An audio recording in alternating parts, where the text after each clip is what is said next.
Hello, good people. Mark Holmes here, and as always, I want to say thank you all for watching, commenting, subscribing, and being part of the Jobu Sports Report.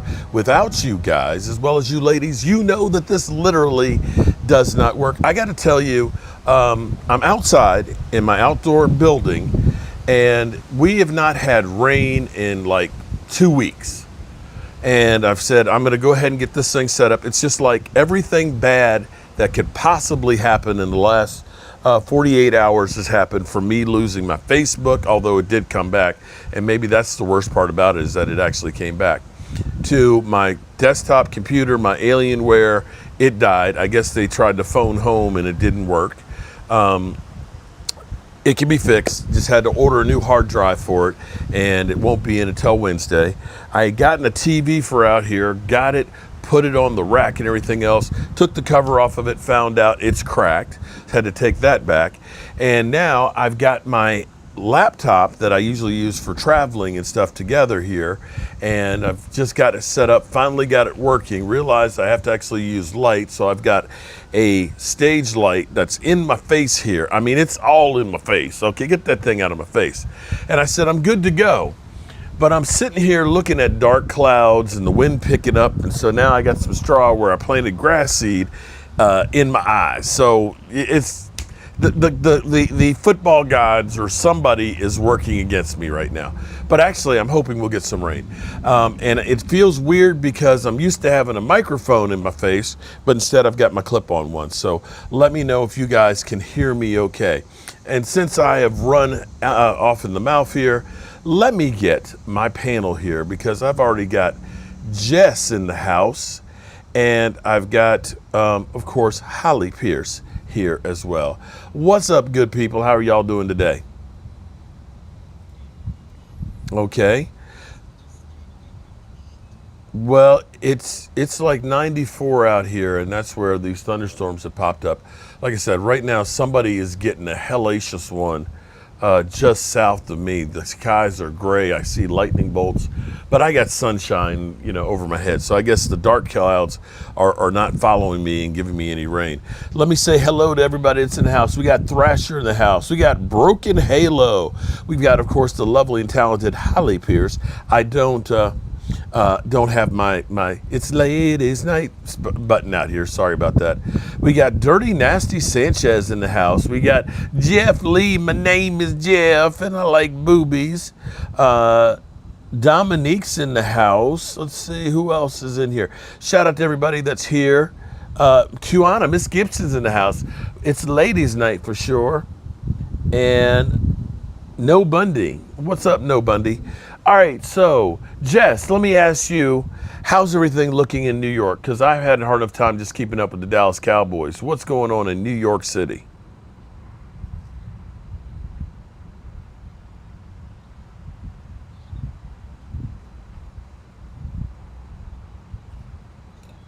Mm-hmm.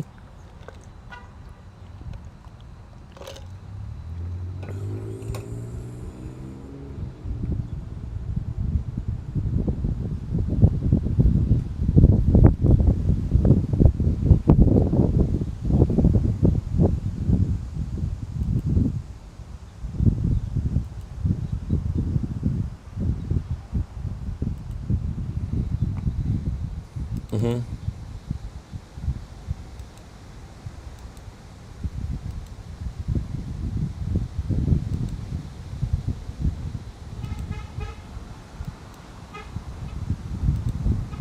Okay. So you're feeling good about your team right now.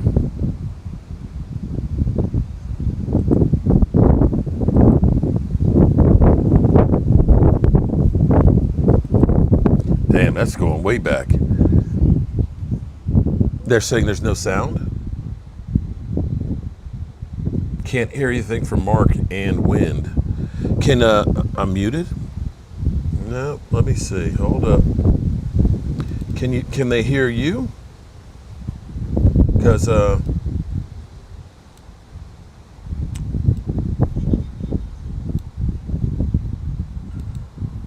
hold up.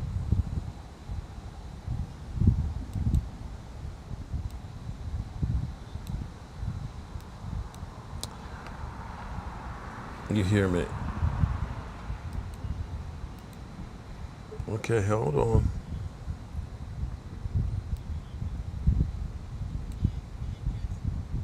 Okay, wait a minute. Can't hear him. Can't hear Jess. We can hear Mark, but not the panel. Okay, so I need. Okay, let's try that. Oh, you can hear me. Okay, see if you hear the chat now. Hello, can you hear us? Hello. Can you hear us? Here. Doing sign language. Can you hear the words coming out of my mouth? I hope. Let's see, sound is good, just can't hear the guests. We can only hear Mark last time this call. Okay. Hello, can you hear us? Now I heard myself. I hear you guys echoing I in don't the hear background. myself. Hold on. Sign language. Can you hear the words coming out of my mouth? Yeah, I hear me and Jess. Yeah, you heard me.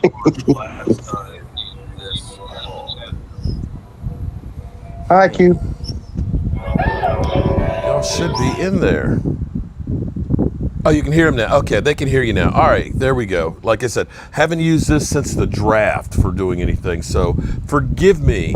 We got it straightened out now. Okay, they can hear you now. Okay, so Jess, Uncle Jesse. Yeah. Say again what you were feeling about your team. I'm feeling optimistic because right now, Arville Reese and Abdul Carter are doing very well on their practices and all that. The secondary is driving with Don Delicio and our defense coach, Darnell Wilson. Everything's driving. Harbaugh's plan, the smash mouth. That's the plan implemented, and I can't wait to see I'm there. And like I said, I haven't seen this driving team and this culture before, not even Judge, not even Dayball, not even, and the only time I've seen this like this before was with Coughlin. So going way back, but it's looking like the old days. So we'll see you in the battlefield here. Okay. That's cool. So, are you feeling like you can challenge for winning the division? Well, one day at a time. I foresee that, but one day at a time. I'm not going to say 7-0. One game at a time. But remember, the first few games, everybody's getting in football shape. Everybody's trying to drive with the schemes and all the planning and all the players, the coaches especially, because you have your new coaches. I got my new coaches. We shall see by the third or fourth game what we got. Okay, let me shout out to everybody else that's in here. We got Joey Baker in the house. We can hear them now. We got Daniel in the house. What's up? I haven't seen you in so long. Hope you're doing well, my friend. I'm doing pretty good. My back has been bothering me, and it's basically Rob A. said because I've been shoveling so much shit about the Cowboys. That's why my back hurts. It could be. It really could be. We got D Moore in the house. What's going on, D? It's nice to see everybody coming back now that football is back in swing and so forth. Damn, it's windy. Well, it's windy because all of a sudden these thunderstorms were trying to come through. So forgive me. When I set this up outside, it was actually beautiful weather, just a little bit hot. But now, of course, it's gotten windy. So, Holly, I got a question for you here. You sent me a link to a video about Caleb Downs looking at houses, right? Yeah, yes. So I was watching that, and I got busy. I got to the second house where they were in the closets, and they were... he was showing them all the different ways you can get to your clothes and everything else. And that house was like $9.8 million. The first house was the ranch that was actually a working ranch that makes money, right? Right. What was the third house? My goodness, it was like 5.45 million, but my God, that's the I would love that. It had like a with the living room and beautiful bedrooms, and then it had on the other side of the kitchen another house, like a guest house that was attached to it. So if you had guests, he was joking, he said if your brother, when y'all play together, when y'all play, he can stay in one part of the house and you can stay in the other. Okay. And then it had a beautiful pool out there, and it was like 5.45, or it was between $5 and $6 million. But I would still pick the ranch one. But they didn't show him picking any house or anything. So let me ask y'all: is the wind really bad and distracting? Because I can go inside and get the windscreen. No. Okay. I don't hear it. Some Not at all. people said it's really windy out. Okay, I'm Well, hoping. you might want to get it for later, Mark. You might want to get it for later when the storm does come towards you. Yeah. So here was my thing, because there was an article that came out about Dak was reaching out to Terrell Owens. T.O., of course, who made almost $80 million in his career, basically lost all of it.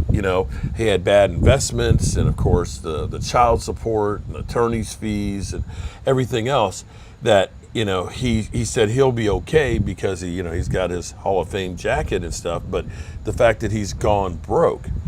And so I relate that to what we saw with Caleb Downs, because immediately, these guys get paid.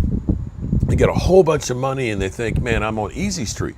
Somebody like LeVar Arrington, he ended up having 7 houses. So he said, that way I can sleep at a different house every day of the week. Well, once the football dried up, they all went.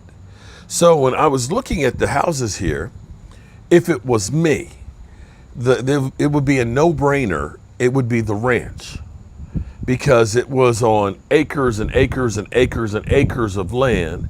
It's a farm that you could end up, breeding all of these racing horses or horses. I'm not sure if they're racing horses or not. They were race horses. They were racing horses. And see, the difference that people won't understand is that $10 million house. Oh yeah, that's a show house. That's incredible. But I can guarantee you, even if you pay cash for it, what it's going to cost you in taxes, in maintaining it, and so on. When you're done with football, that house is going to be a liability. Here comes the rain. It is actually raining now. That house that's a ranch, that can be a moneymaker. And let's say the area grows. A data center might decide they want to buy it for all these multiple millions of dollars, or a housing development. The good Lord ain't making any dirt. The wise one would be that one that is producing income versus the one that's going to cost you, because on top of it, because it's a business, you can write off the electricity, the taxes, the farm equipment, paying the people. It's a business. It's going to create income as opposed to being a liability. And that's the thing that a lot of these players don't have financial literacy to understand this. They just look and say, I want this big ass house. I want to get all of these great cars. I'm going to buy mama a house. Then I get all the hanger-ons that are going to be there, with their hands out. And when your money is gone, when you're done in football, you ain't getting that shit back. It is gone. But that's my opinion. Yeah.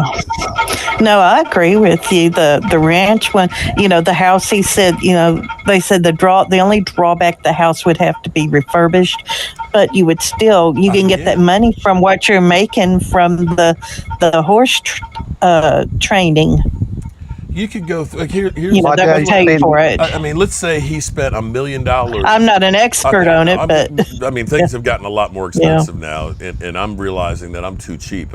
I did a ground level deck for this lady, and I did it for $8,000, and she was thinking that was just going to be the price for the materials. I was like, no, that's the whole thing. She's like, well, the lady up the street, she got one that was smaller, and hers was $13,000. I was like, oh fuck. And if you see the lift and TV setup that I did over here, I built it, including the TV, for $600. It's $4,000 if you bought one and had it delivered to your house to do the same thing without the TV. And I'm just like, it ain't worth that, but that's the going rate. But even if you spent $500,000 in renovations on it, at least it's a $5,000 investment that you've got land, and it's a business. Mark, I'll be right back. I got to run to the kitchen. Okay. All right, man. Well, hey, can you bring me back a sandwich? I'm hungry. Yeah, I need a bottle of water. Yeah, well, I got my Cowboys Give me a cup of beer. water. A Crown's in the house. What's up? Marcus Blackmore in the house. What's going on? Dan's in the house. Dan. This is a lot of Bud Light. Nah, I don't need any. I don't need any My alcohol. man. My man. We literally just got like 2 sprinkles, and now it looks like it's gone. So I guess So you just got teached on, basically. I don't even think it was enough to be got TT'd tinkled. on. It was like it was a couple of drops. You know, I've been wanting to really test out the You got roof here, but it tinkled. won't get tested. Not, Well, I'm waiting for the lightning bolt to hit the tree back there, the stray lightning bolt. oh shit. Okay. All right. Well, I don't. That'd be your luck. Well, you know, As long as blame. it doesn't hit me, okay? I tell you what, it would break the internet. Man doing live stream yeah. outside during thunderstorm, tree gets hit by lightning behind him. I can see that now. That would be crazy. 1 billion likes. 1 billion likes. I tell you what was kind of crazy though, was the other night I was out here sitting in the chair right here behind me, and a skunk just walked in. And it was just like, he looked and he was like, oh, there's a person here. And then he turned around and went the other way. I was like, what the fuck? So I found out that they don't like lemon smell. So I've got lemon peels and stuff I put all around here. I got skunk away sprayed and everything else. So we are definitely with Mother Nature here. So with the Cowboys, and Thomas is gone, so I'll ask him when he comes back. It seems like after everybody going crazy on Barham, that the bandwagon has the wheels fall off. And it sounds like they are a little bit concerned now about linebacker. One, he's got the groin injury, which is going to slow his development. But I kept looking and saying, yeah, he's looking good in the first couple of practices, but he's still a rookie. And do we want to say we're good with the rookie being the blue dot? Or do we need to go ahead and make that move for Jordan Brooks, or bring in a veteran like Bobby Wagner? Thoughts? Holly? I know, Jess, you don't have any thoughts on that. Well, I have a feeling they're going to wait and see what they got so far, because Barham, there's 2 others also with a groin injury. I know Bullard is one of them. I can't remember who the other one was. Yeah, you're always going to have these soft tissues injuries. I'm okay. Yeah. I'm okay with that kind of an injury, a groin injury. Yeah, because he's not going to be out for weeks and weeks and weeks. Right, So it's it's not not like Hey, that. Mark. Yeah. Hey, Mark. but- Me being neutral, I'm being serious. You know how I am. Mhm. You should wait for 1, the injuries that certain players have, and 2, see how your defense jives.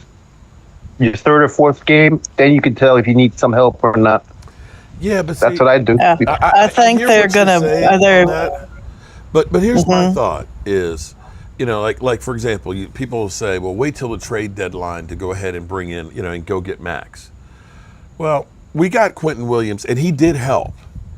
But what if Quentin Williams was there during the offseason and during training camp to actually learn what we're doing? You know, at least know everybody's name. If Max Crosby can help you win some games going down the stretch, then he can probably help you win some games early on too. And when you think about now, there's only 11 padded practices that you have. Mm-hmm. You've already had so much work is done at OTAs and mini camp. Once training camp is over, you have, game day Sunday. Monday is basically see the trainers and film study. Tuesday's your day off. You don't get on the field till Wednesday, and you only have like 11 padded practices during the season. So if you bring somebody in, they're not getting practice at real speed. They're basically coming in, and now they're playing in a game, and they're expected to know what you're doing. I don't believe in this, let's just wait. No, get the people in here now, get them worked up and coached up now to what you're doing. And maybe I'm wrong, but I say Kenny Clark probably would have been more effective if he had had more than a week before the first game. Yeah, there's co's and there's I know what I'm Pros. trying to pros and cons to each side of it. There, whether we get them now or we wait. There's always a pro or con. Well, the pro to it. is if you wait Yeah. until after the season starts, then it'll save you money. Right. And you don't necessarily have to pay them the full salary because a couple weeks. That's why we ended up doing Clowney. But if Clowney had been here working out, maybe he gets 2 or 3 sacks because he started out kind of slow and he picked it up as the season went on. Yeah. If they can get somebody like Bobby Wagner or even Von Miller right now, just to at least help out with the rookies, the veterans showing how it's done, I wouldn't even mind that. But with Max and Brooks, being a bigger commitment, It's raining. it's hard for me to know how to answer on that Okay. right now. I really want to see their first scrimmage game before I give any. All right. I tell you what, Howie, You know what I'm saying? Keep talking with Thomas. I'm just Okay. going to put a little cover here, make sure my computer doesn't get wet. Okay. Hey, Rob. Hi, everybody. Hi, Logan. Robbie, what's up, brother? Hi, Spanky. Sugar Daddy. Jake Hey, Moon. Thomas. How are you? Hey, I'm good. This Sitting is and Anthony. watching WNBA. Spanky's being his normal. The fresh. Hey, Tay.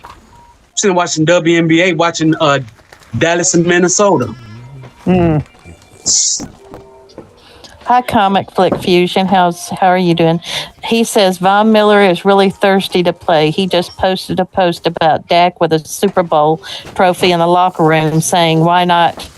Why not?" Laughing out loud. You know what? You know what? I've been my ears have been a little low on these YouTube streets, and I've been hearing, and I don't know if it may happen. I've been hearing that they already have a contract in the works for Von Miller. But That'd be good. don't quote me. Von Miller had already let it be known that, I don't feel like, I'm a veteran, and I don't feel like, working out with the young boys right now. And Stephen had already done hinted that he don't talk with somebody on they want to sign, and kind of put 2 and 2 together, and I'm like, damn, it can't be nobody but Vaughn or it got to be one of the guys who we've been talking about all this longer time. And watch it be somebody totally that we weren't expecting. That would be what would be funny. I have with Jerry and Steven, you don't know. Yeah. No, What's the status of Vita Vey? Has Vita Vey been picked up yet? I don't know. I haven't heard nothing from him. Exactly. So, it's hot in Texas. Oh, it is. I think it's already 98 degrees, getting hotter. That's the thing. Tony Boo. Hi, Tony. Logan, Hey, Dan. what's up? Logan. Well, Spanky, right now, all we got is hypotheticals because we have no idea what's going to happen. There's no football except for the practices. Come on, guys. And it's all quiet on the Western Front with the big wigs, the big heads. Tay, don't trust Steven. Oh, God. Oh, Buck said they're not moving Vita, according to Rob. Oh, okay. Okay, Rob, thank you for the information. I kind of heard that too. I kind of heard that Tampa Bay is not going to move him.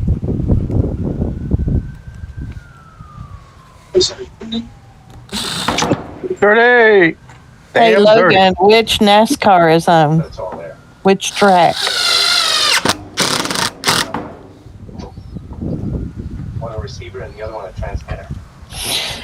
I agree, Yeah, Rob. Rob, I do too. I agree. I'm good at my linebackers right now. They're driving Edmonds and oh my God, Arvell Reese. They're driving real well, training them there. So Well, we Spanky, shall don't see. you think you ought to worry about who's going to be at your left tackle? Heard somebody got really hurt. Who is that? Talking for the Cowboys, Holly? No, for Commanders. Oh, that was what's his face. Oh, just talking about yesterday on Lloyd's channel. Yeah, we were just talking about it. Dang. Chat, which one was it? Got hurt in DC. He's an all-pro. As a matter of fact, We were he's just a Pro talking Bowl. about it. He had a lower injury. Tunstall. Oh, thank you, Robbie. Tricep. Yeah, it was lower in the tricep. Yeah, okay. Yeah, he's out for the year. No, that's an ow. One triceps. You know who's probably Yeah, Dan wants to wait till the deadline to see about if we need Crosby or not. well, knowing your owners will probably pick up. Just make a splash. They'll pick them up. Hi, JD. How are you doing? The only way they're gonna do that with picks. Me and Nippy, we was talking about it, and he asked me about the Max Crosby thing. And I told him, I said, hey, bro, hey, if our defense is kicking ass, if we're in the top 15 in defense, Okay. You're pushing it top 15. If we can just be if we can just be mediocre, Yeah, that's top gonna be 15. an That's pushing it, improvement. but you don't know what you got right now. I say top 10, top 15 in Top defense. 10. Gee. Top 10. No, I'm just saying. If we are, up there kicking ass in defense, no, I pass. I pass on A Max. lot on your plate there, buddy. That's a lot on their plate. Yeah, Rob says Dallas giving up more draft capital when you don't have many picks is silly. Wait and see what you have. Okay. Can you hear me? Oh, I guess you guys Yeah. probably Yep. could hear me when I was out in the shop cutting some wood and shit, right? Yep. Didn't hear it. Okay. I literally just made a cover. Okay. There we go. Mark, Yeah. who was that lineman that got hurt for Washington yesterday? They Laramie just said it was Tunsil. Yeah, Tunsil. lineman. Mister, let's go ahead and smoke some weed here. Yeah. With the gas mask and stuff. Yeah. Well, he's going to use it now for medicinal. Yeah, that's huge. That's their left tackle. Of course. I know. Yeah. I know what was steaming. He's an all-pro. Yeah. Hi, Danelle. Okay. All right. So we're protected here, and we're getting some Amen. rain. I love it because we need the rain bad. So this is a first for Joe Blue Told you. Sports. We are live from our studio here in the rain, literally, and we've got our ceiling fans going. We've got everybody's in the house. We got Danelle's in the house. What's up, Danelle? How are you doing? Hot, Mark, but I'm good, man. You're good. Oh, you're not driving your truck today? I'm on orders with the military for 2 months, so I'm not driving. Oh, okay. All right. Shout out to you, and thank you very much for all you do. No, you got to get in the military vehicle, buddy. Yeah, had to spent the whole weekend with my girl today, so. Make a move for a veteran. When the- Okay, so shout out to Rob A. Rob A. Yeah, actually, Rob, I actually have been having some back spasms, and maybe you're right. Maybe it's from all the shoveling, from all the shit I've been talking. That I'm shoveling some shit. That could be it. Okay, hold on. I got to move real quick here. Just need to do one more thing here. I got to move my I lights. told you to get the screen before See time. me a little better. Oh, that's Take down the clean. plastic.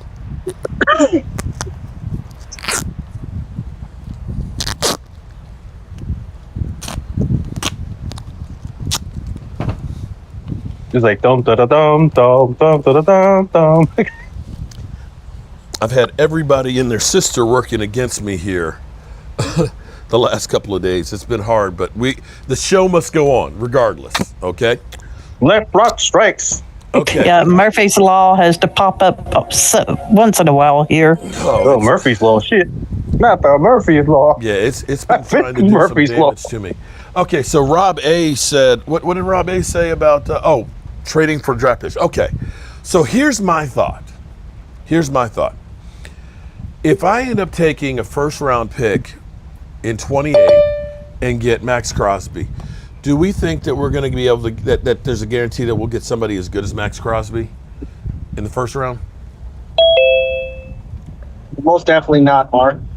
You know, Mark, I told the panel right before you came back, if our defense is kicking ass, I pass on Max Crosby.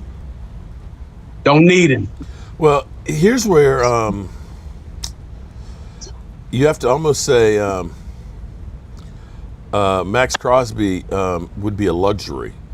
I think your urgency is actually going to be linebacker.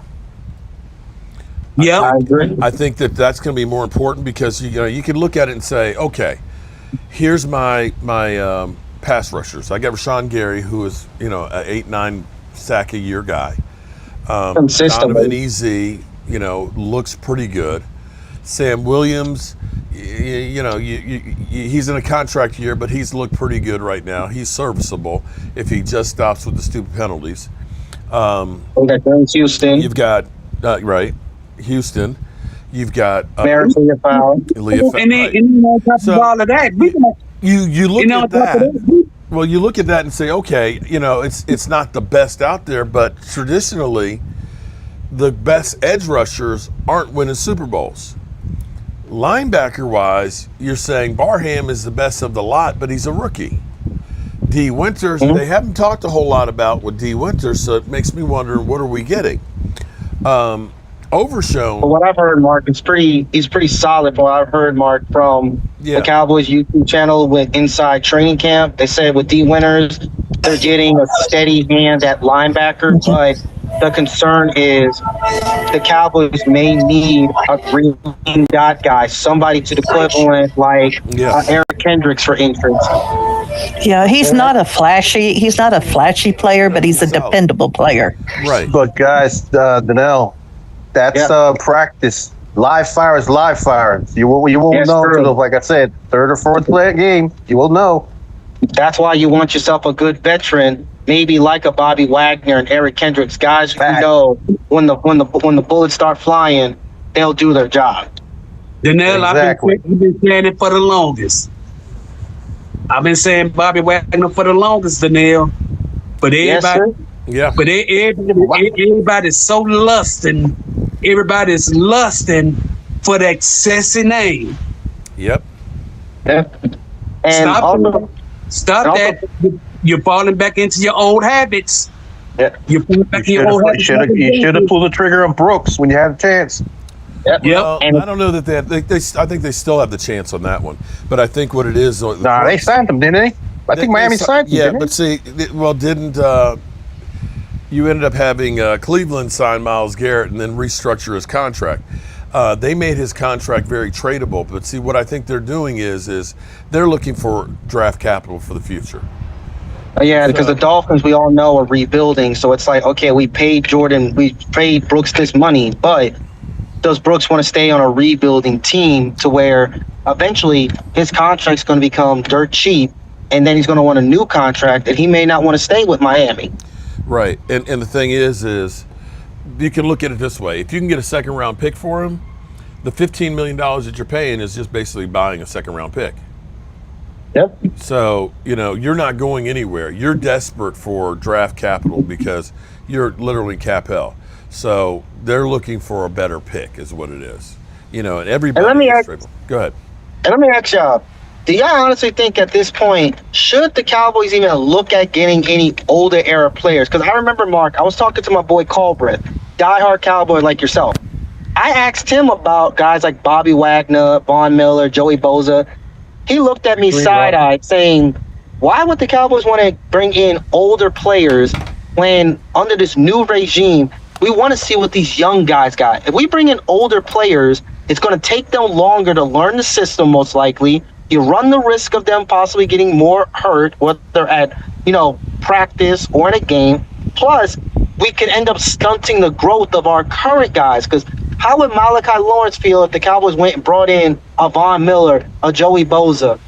He's going to look at it as, you don't believe in me enough. That's why you went and brought in these vets. Okay, so let's look at it a different way here.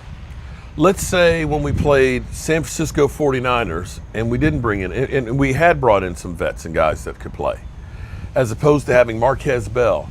You know what? If you need to say, fuck your feelings, leave those motherfuckers at the door. If you can play great, your ass will be on the field. That's the bottom line. I need to have guys that can play right now instead of what if.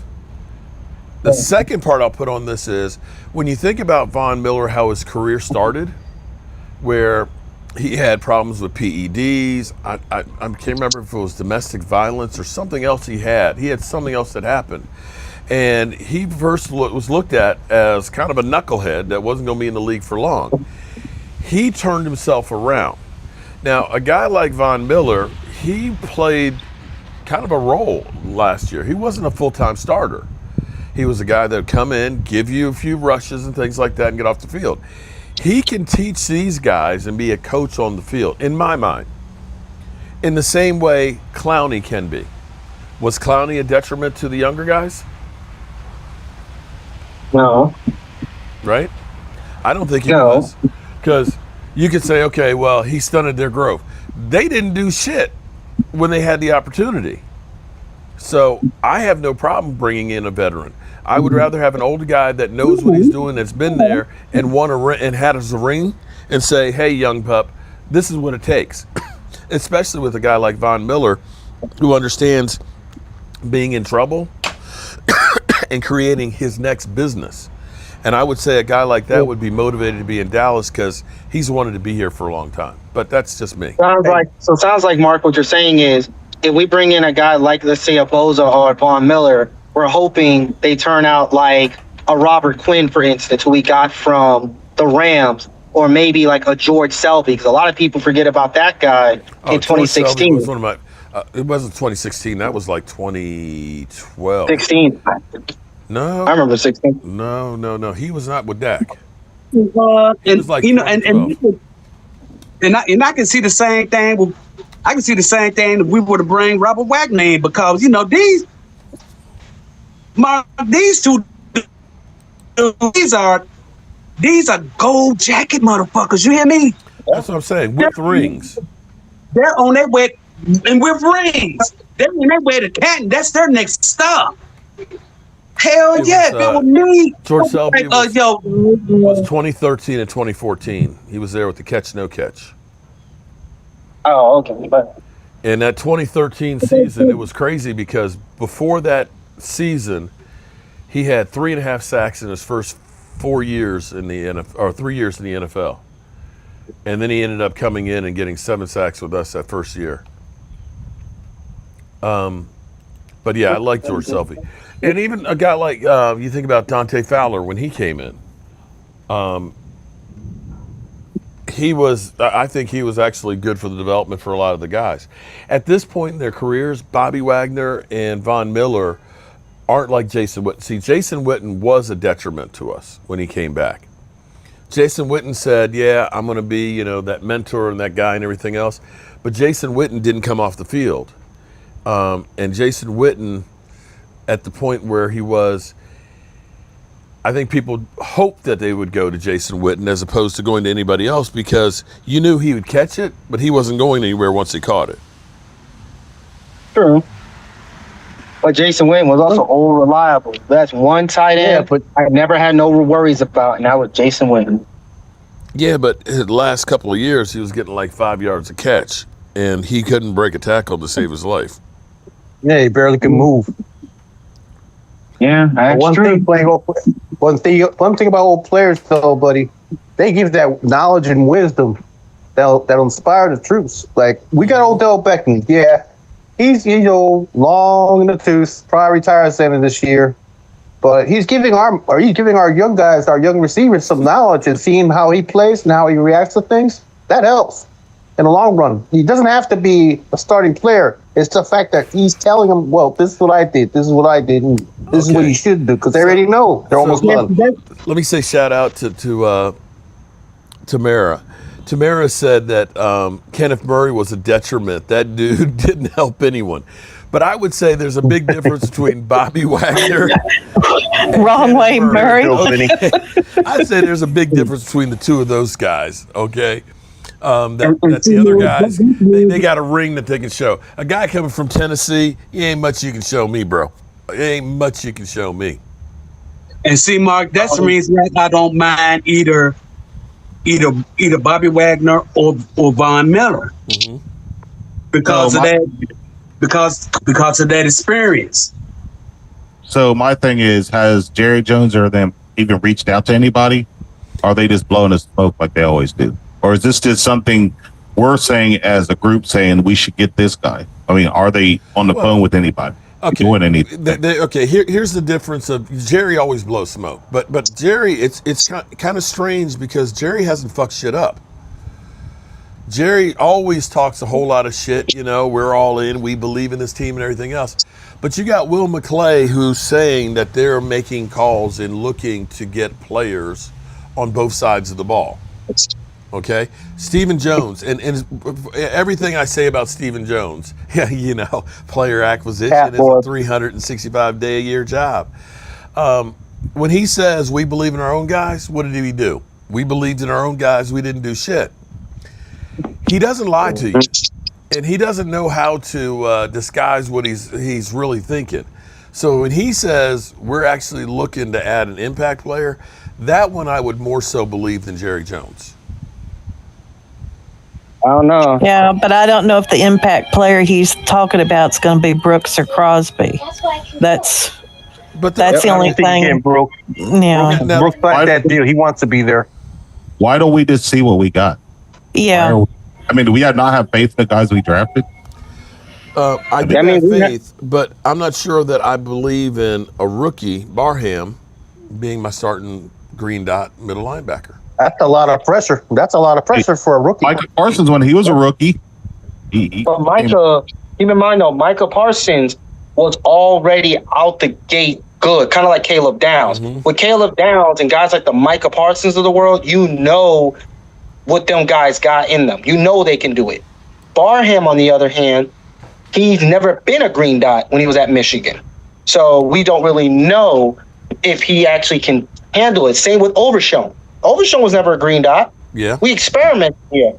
It's better to go get a Bobby Wagner or a what's that boy from Miami? Not Brooks. The other one, Terrell Dotson. I think his name is Dotson. Yeah. Yes, he's had green dot experience. The Cowboys want to look at getting in linebackers who have done the green dot. We got Tay Cowboys in the house, or Taco Cowboys, as some people like to say.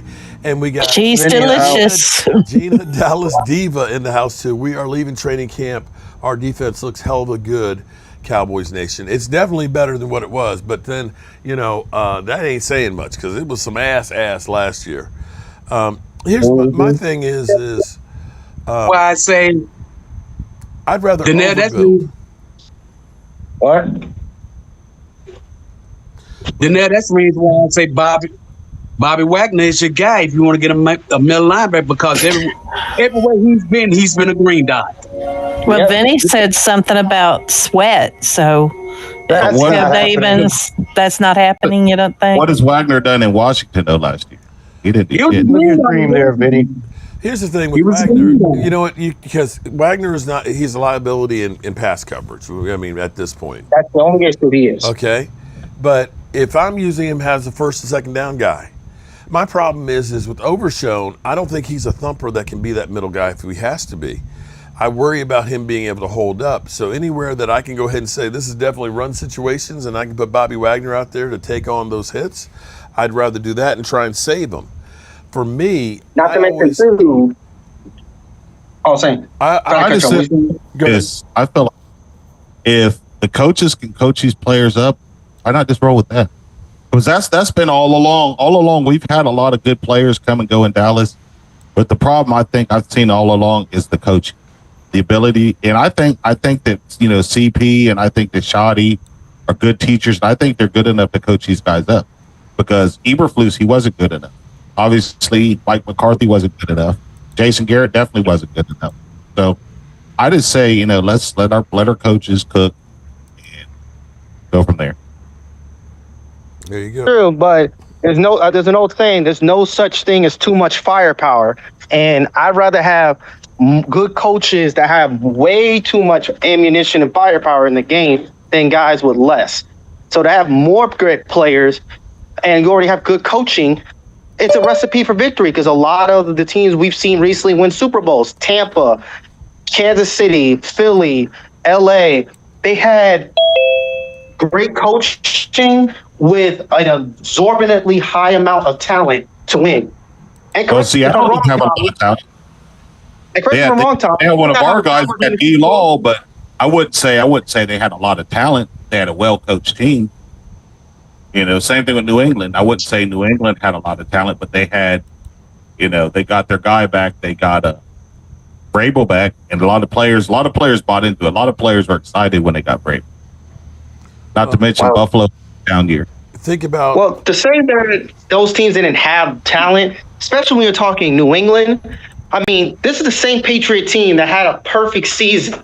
Yeah. They had a perfect season, just fell short against the Giants, and ever since all those players are retired. Yeah, no, this is totally different. Yeah, but it's just that I'm always kind of jealous that a lot of teams always have great talent on offense, defense, and good coaching and win Super Bowls. And every time I look at the Cowboys, it's like they fell short on offense. They fell short on defense. It's like we're always top heavy. We're never balanced on both sides, like the Jimmy Johnson era Cowboys. They were good on all three sides of the field. That's why no team could beat them. Coaches, you had Mike. The reason they were. Oh, go ahead, Mark. I'm sorry. I keep seeing this. Rob, Momo made the Pro Bowl last year. Dallas having Pro Bowl players isn't a flex. What I've seen a couple people saying that Momo is this another one of his delusional AI videos or something. Everybody keeps talking about Momo made it. Okay. The thing is, as far as having Pro Bowl players, you need more than just 7 or 8 guys to make it. That's why, people say, well, you should have kept DeMarcus Lawrence. DeMarcus Lawrence on himself wasn't the difference maker. He was a cog in the machine. It's not about just having 8 great guys and then chicken salad for everybody else. You need to be good across the board. And yes, the offense we had played great last year. But when you looked at defense, sorry, that shit was some ass. And typically, because we rely on, Zeke Elliott, Tyron Smith, and, Tony Pollard, those guys got run into the ground that by the time playoffs came around, most of those guys were battered and bruised. Tyron Smith comes back from, a torn off the bone hamstring. Tony Pollard's got plantar fasciitis. Zeke Elliott's got a hyperextended knee that he got in the middle of the season. And so when you all of a sudden have all these guys that are now 60, 70% of what they were, and your backups are crap, you're not going anywhere. That's been the problem with the Cowboys. Yes, we have a few great players, but overall as a team, the rest of it, most of the guys couldn't start on other rosters. Especially Lyle Collins. Oh, shit. Yeah, they anymore. Lyle Collins they ruined because they took him from being a really good guard to trying to make him a tackle.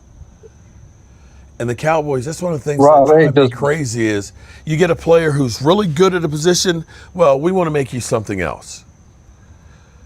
Yeah, and he became one of the most penalized players in the football league for a while. Well, Holly, let's remember though.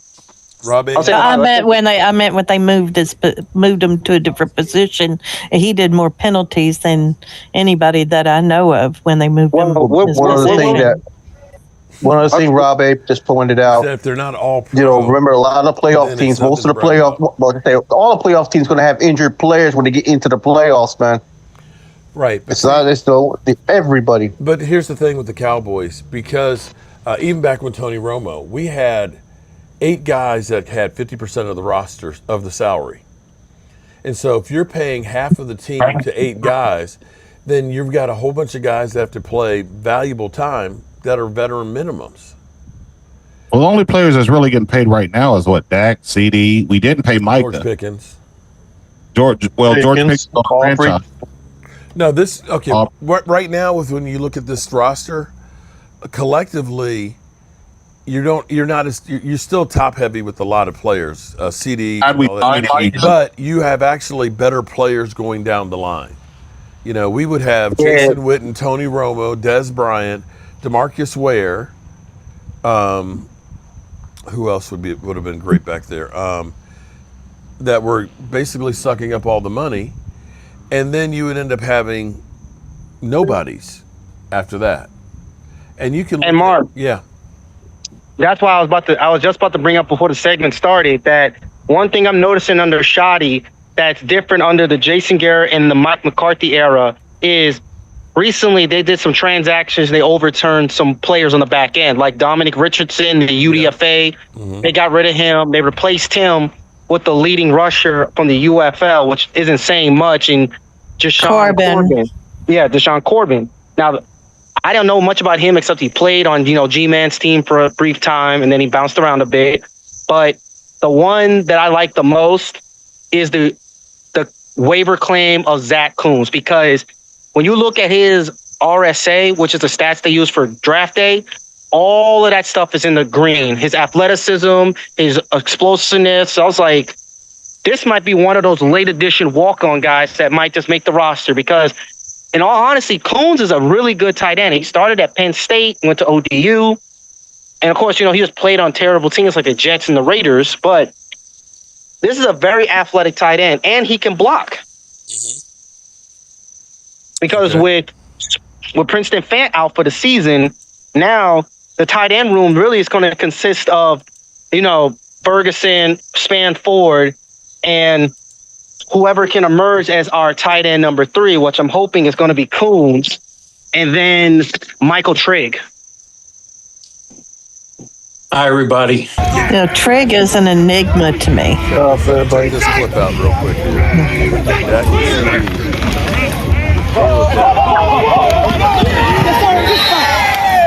He didn't try to find the ball. The ball kind of got him. He got in the way. Watch it one more time. But yeah.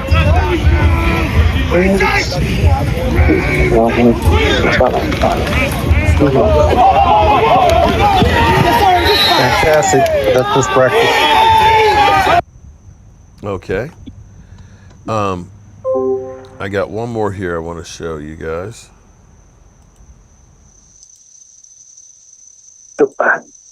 And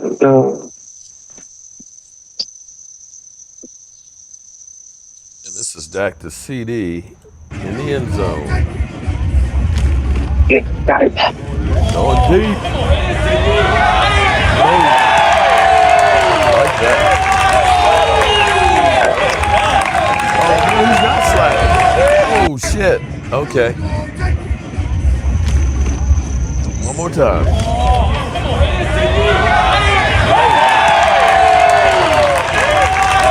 Shout out to CD. Okay. Well, he caught that, but boy, he had to stretch it. He had to stretch out to catch that. At least he didn't drop it. Yeah, I tell you what, this offense is going to be pretty good. Really good. Yeah, CD's been working on putting the netting on, trying to help him to keep from dropping CD passes. Yeah. Is that what the purpose is for? Yeah. Well, I think he's getting ready for the sun coming through the stadium here, being blinded. Oh, okay. No, but CD, I think, is actually feeling a bit of pressure from George Pickens. Right now, George Pickens looks, unstoppable right now. And you have to start saying, well, hey, wait a minute now. I could be replaced, because in the end, that's what football's about. We got you now, but we can replace you. I don't know about being replaced because as many people first thought when we traded for for George Pickens, that was going to be what's going to happen. They think there's going to be some tension in that locker room. But as both those men said themselves at the NRG softball game, it's not a WR1, WR2. It's 1A, 1B. They look at themselves as both number one receivers and not as competitors, but colleagues, which if I'm the opposing team, I'd be worried about that. Nothing is worse than two number one receivers that look at themselves as equals and not as competitors. I hear you on that one, but see, here's the thing. You hear people saying, and this was really interesting, because they were asking a question. I think it was John Machota was asked about could Ryan Fenoy be in number 2 if George Pickens ends up being 1 or 2 and done. What if it's George Pickens ends up being your number 1 and CD is the one that's gone? Because there's an out after next year on CD's contract. And one of the things the Cowboys do is they hold on to their players until the wheels fall off, instead of looking and saying, okay, it's going to hurt the Eagles to get rid of A.J. Brown, but they got a number 1 to get it back from him. You know what I'm saying? We end up having Tyron Smith, just basically we cut him and they go, we get nothing. We got DeMarcus Ware. We cut him, we let him go, we got nothing. We cut Dez Bryant and Zeke Elliott. You might look at it and say, would the Cowboys have been better trading Zeke Elliott instead of paying him? Yeah, good point. But then again, my biggest fear is if we let CD walk, he feels some type of way about him. No, I didn't say walk. You look what other teams do. They trade them and get value back for them. There's nothing worse than saying, let me pay this guy a boatload of money and let him walk. Let me try and get something to replace him with. Yeah, but Hi, Donald. Hi, everybody. We rarely see the Cowboys do that, especially with wide receivers that wear that 88. Majority of those 88s have stayed their whole career in Dallas. From Pearson to Irvin. I hear what you're saying, but think about it, though. If you traded Tyron Smith 4 years ago, and gotten something for him, you've been in a better position than just letting him play and just continue to go downhill. Same thing with Zeke Elliott. Zeke Elliott at that point, for us to sign him to that $98 million contract, you don't pay a running back that kind of money.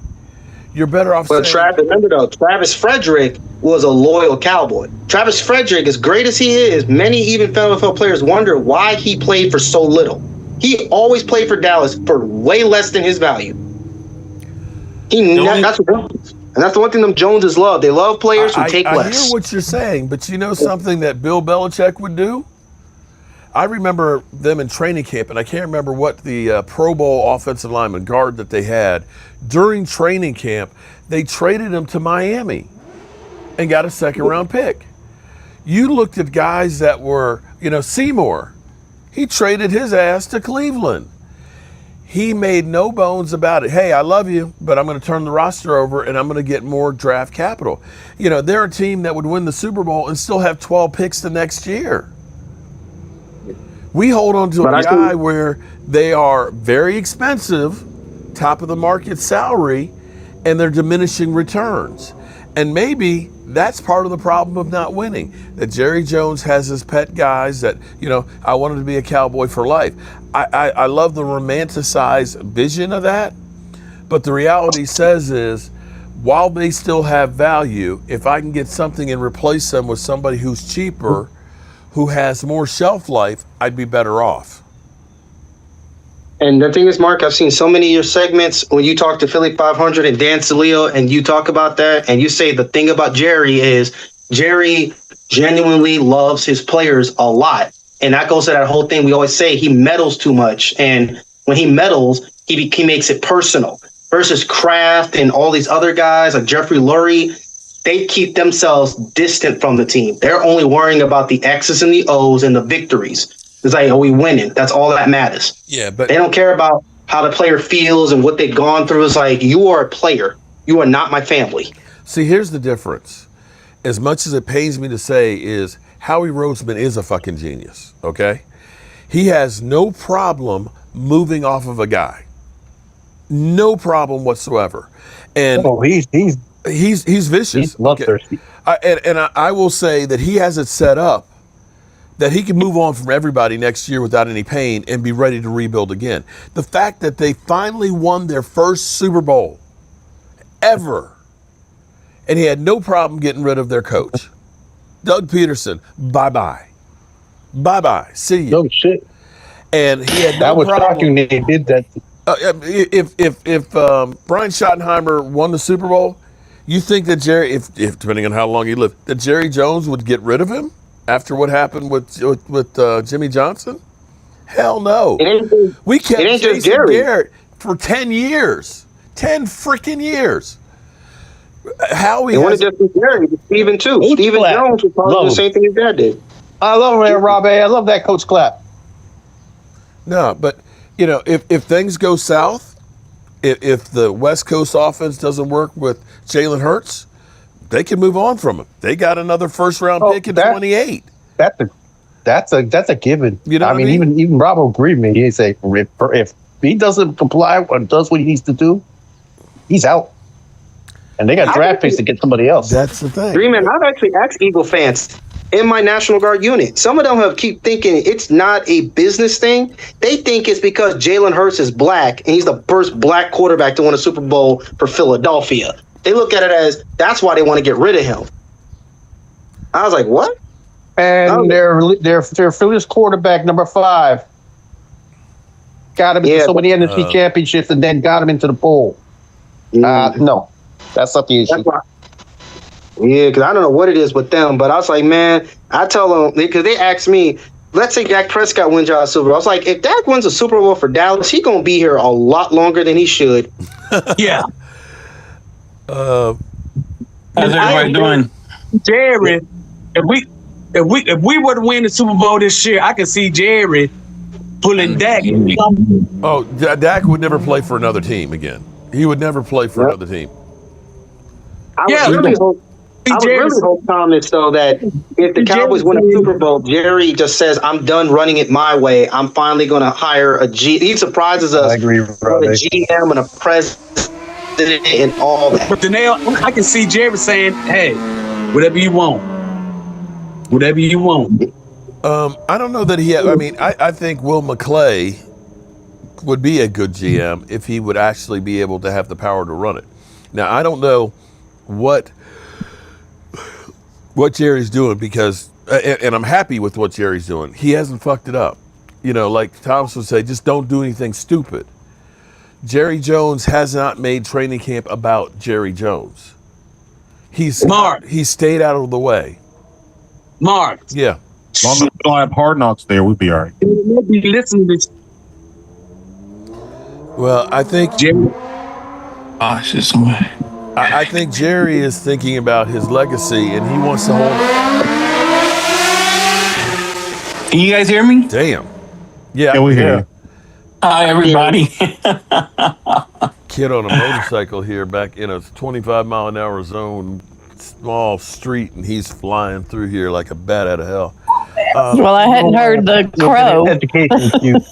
Well, the crow, it's been weird because I see him. He's right over there. Just, you know, he's staying close. And I'm wondering, is this somebody I know reincarnated or something? Rashid. I don't know. But he's been here like all day long. Brother G-Man, you're here. Call if you hear Nobody me. wants to. Kid Cowboy said nobody wants to pay big money for Dak. Okay. What did I miss? No, Kid Cowboy, our typical Cowboys hater. Rob A. Facts Charles. Let's see. And he's a Cowboy fan. He's trying to say he's not a, as I call what's that one dude I used to watch on YouTube a bit, but he rants too much. He's not a Dak fanboy. Well, there's a lot of people that aren't Dak fanboys. Which one? But there's too many, yeah. I got people who hate me because I support it. And I'll be real with you. One of the things, yesterday my Facebook was deleted, and I didn't know if I was going to get it back or not. They did get it back to me, which was weird. I was like, okay, you just took it away for a day? All right. But that's where I kind of started. I started by originally I made Joe Boo, and everywhere I went when I was helping Tracy with United Way, I would take pictures of Joe Boo, like in front of the Eagles Stadium. I used to have like a little rubber tube in there, and it would be like he was pissing on the stadium. So yeah, take him, just blow some water through it, and it literally looked like there's videos on there on Facebook where he's pissing out on the stadium. And so people would see me and say, "What are you doing? Are you crazy?" And I would say, "It's Cowboy Joe Boo here spreading the mojo, and we're telling the story. And now you're part of the story and take their picture." So there are thousands of pictures of people with Cowboy Joe Boo.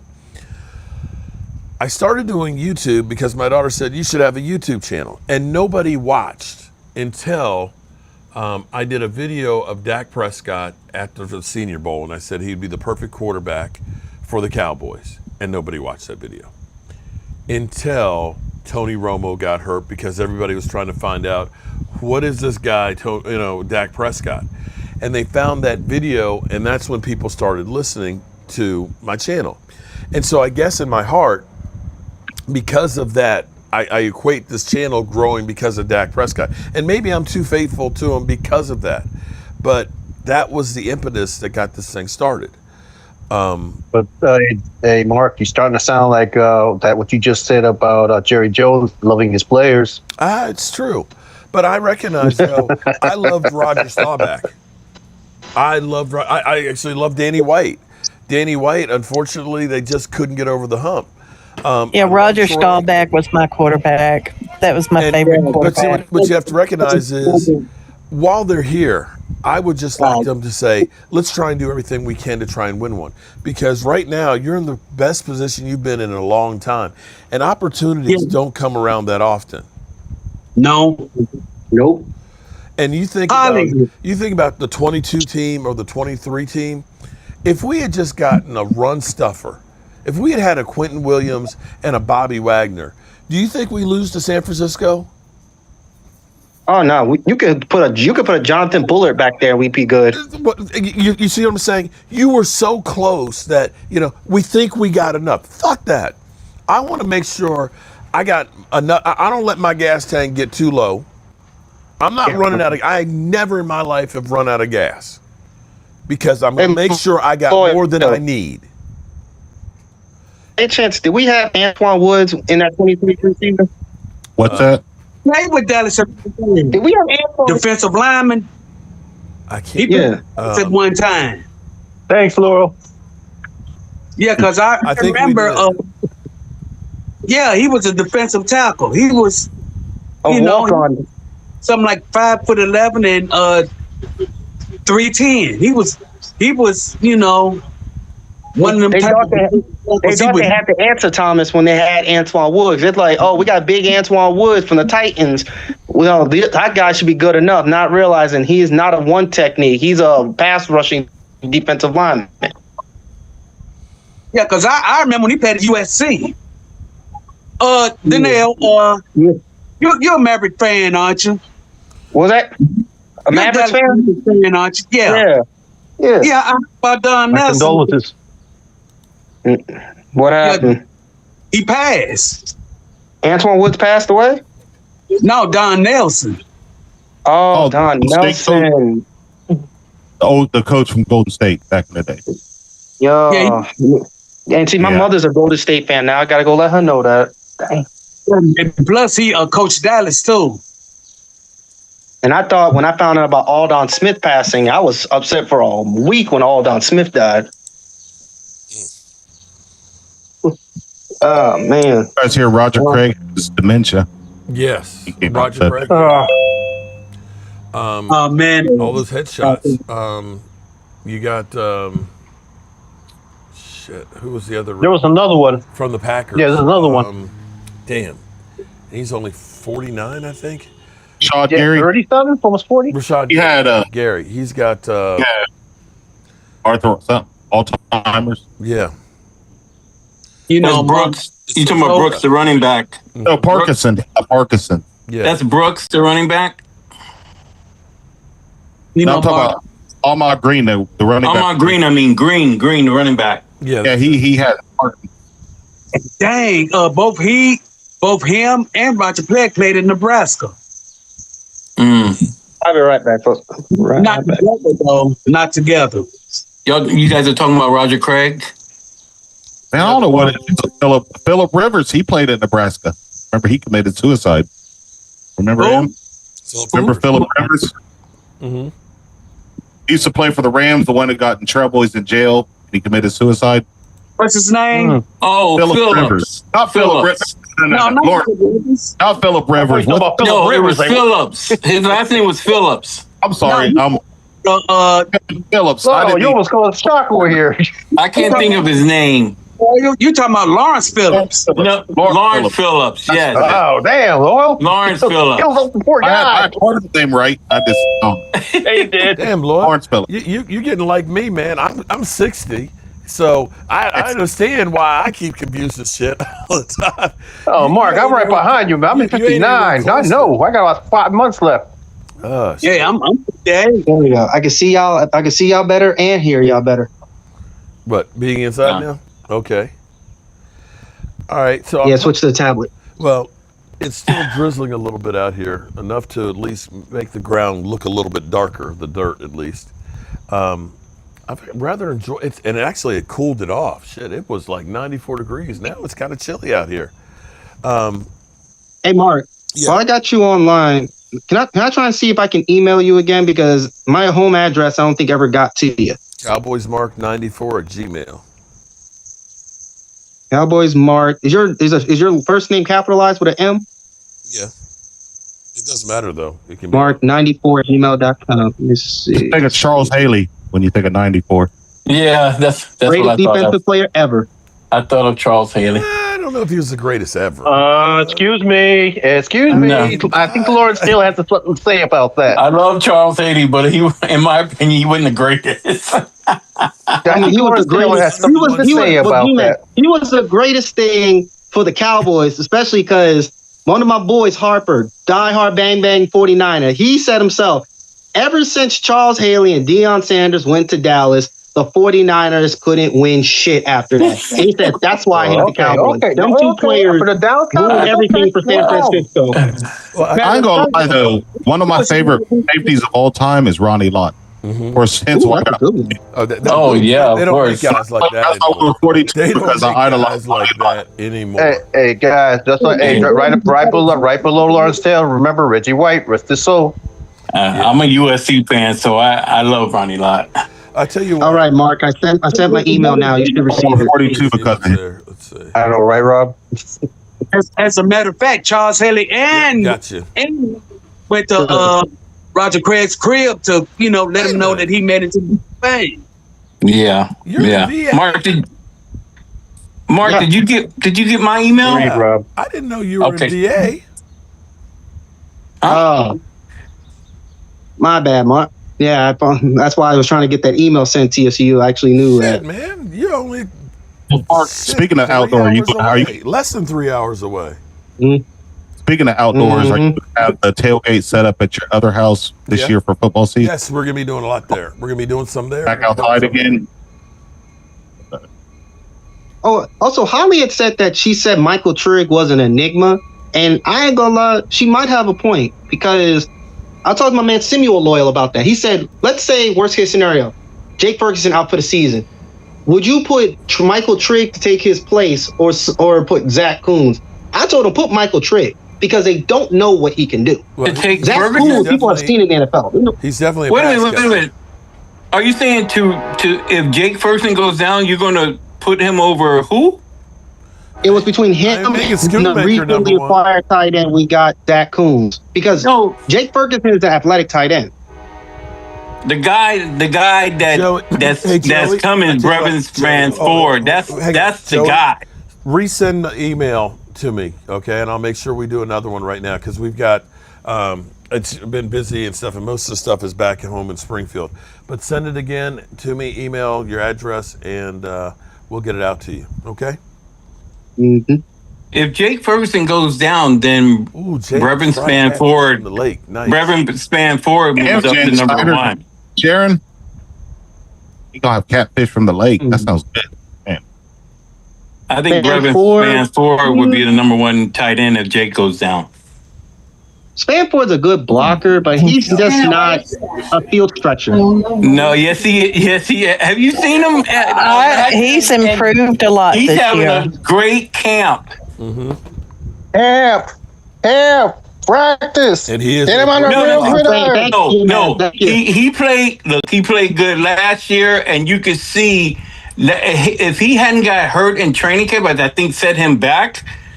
But make no mistake, Brevin Spanford is the next guy in line. He is a huge target, and he can stretch the field. Okay, I see your point. That I'll just have to see how he does, because the fact that he finally got a touchdown last season when he bulldozed Andrew Makuba, which I told my boy who I was watching the game with, who's an Eagle fan, what are the Eagles doing? Why would you put a safety on a big tight end like that? For you, chat. I'm sorry. Like, I'm like, come on, people. Did y'all not? Did you not learn nothing from the Giants when they played Jason Witten and Jason Witten like ran over one of their safeties? And actually, Jake Ferguson's having a good camp too. Okay. They say he's looking like himself. Oh yeah, they said Jake Ferguson's kicking ass. Yeah, they are. They say he's looking like his old self. Joey, I tell you what, Joey, send it now so that way I can make sure I got it. Cowboys Mark 94 Gmail. You're welcome, Chuck Cowboy. I got Danelle's right now, and I'm checking to make sure I get it. But my thing is, everyone, when it comes to training camp, I'm more so paying attention to the back of the roster guys, like how Mark pointed out. I'm with you. At one point, a lot of good depth pieces, but when I look at both sides of the football with the Cowboys, none of the guys here, I would say for myself, like, okay, I want to trust these guys. I would trust these guys in a game. Like, I would trust some of these backup offensive linemen if need be to play a game, like an Ajay Cornelius, like a Trevor Keegan, like even that one girl that Holly mentioned, that Native American Skip. I actually trust that Skip Peak guy to play tackle. Voyage. His name is Voyage Pete. Voyage. Thank you, Sally. Yeah, Voyage Pete. I would trust him to play in the game. No way. I'm sorry. What's your name, brother? Danelle. Danelle. I'm Donnie. There's no way. No, brother. I'm not trusting any rookie. Voyage, I think it's a project right now. In a regular season. I'm sorry. No. And when you see those guys, you think they're going to be thank you very ready much to play in the regular season? Come on. Danelle, I know you're a diehard fan, but sometimes a man's got to have his limitations. To be honest with you, I'm kind of nervous about the depth on our offensive line. It wouldn't surprise me at all when these guys get cuts. Teams start cutting their play and they got to get down to 53. It wouldn't surprise me at all if the Cowboys went out and picked up some of these veteran offensive linemen they got released. Because I'm kind of nervous about their depth on the offensive line. I'm kind of worried about the starter on the offensive line. I know you talked about that area. Huh? You talking about Guyton? Yeah. I'm not worried about Guyton. I'm not. I think he's going to do a lot better. I think he is doing a lot better. Yeah. It's just his health is what I'm worried about. It's just his health. If he can just stay healthy. It's not. When you look at Tyler Guyton, it's nothing about his skill set. It's not. With him, it's been him staying healthy and the penalties. He got better last year as far as the penalty. But when you look, when the Cowboys drafted Tyler Guyton, they knew that he was a project. Everybody knew. If you're in that draft world, you knew, okay, it's going to take, you say by year 3, we should see him progress to where the Cowboys thought he was going to be when they drafted him. And right now in year 3, this is the year. And so far, he won. He won the offseason. One of the players that won the offseason award. You can see the work that he's put on his body, that he's done to his body. So, any word? Yeah. So I'm not worried about him. I'm not, man. I'm not. I can't fix stupid Rob. Any word on Apache Chi, that Native American guy we got? I haven't heard anything or seen what he's done in practice or anything. So that's why he may be a project. He's a big time project. But at least it's not nothing bad. You may not be hearing nothing good about him, but you're not hearing anything bad. I'll take it. No. Dak got that kitchen built. Okay. I won't say Dak got this kitchen built. Okay. Kid Cowboy. Because if there's any players I really do want to see get cut on that offensive line, it's Nathan Thomas. I'm done with Nathan Thomas. He's not that good. You tried him at guard. He can't play guard. Let him go. I'd rather go see what Ajay Cornelius can do. I like to see Cornelius. Yeah, I like to see them play Cornelius at tackle because they're playing him at guard right now. But I think he's a better prospect than Nathan Thomas. Well, that's another thing. The Cowboys coaching staff from the defense and offense, they're doing a lot of hybrid training because I was listening to it live on the inside training camp with Nicole Hutchison and company, and they was talking about they want these players to know multiple positions in the event that if we plug them into it, it's not a shocker to them. They know what they need to do. Yeah. One thing I will say about, when it comes to the Cowboys players, whether it be the offensive side or the defensive side, I trust the coaches. I trust the Cowboys coaches. And so if the Cowboys coaches, if they let us know that, hey, they release a guy and we thought maybe, or we questioned that they released him, the first thing I'm going to go back, I'm going to fall back on is, hey, I trust our coaches. If the coaches didn't think he was good enough, I'm good with that. That's on both sides of the ball. I disagree with you on just one of them. There's one coach I don't trust on that coaching staff, and that's Nick Sorensen. Are you talking about the special teams? Yes, because the Cowboys special teams at one point was something I never worried about. On that. I'm talking about like it's offensive line, defensive line, and stuff like that. But yeah, our special. I don't know why we got rid of Bones. I don't. Nah. I wish we would have kept him. It's a major mistake. Big mistake. Yes, it is. And now he's not even here in Tennessee no more. He's not. So he's not coaching. Hold it here. I love this. I 100% love this. Rob A says, you don't even know what you got in Parker. I barely trust my mama. I'm going to say this much, and you're right. We don't know, but what we've seen thus far, the attitude, if nothing else, of the players buying into what he's doing, seeing what Caleb Downs is already beginning to look like, going against premier wide receivers, okay?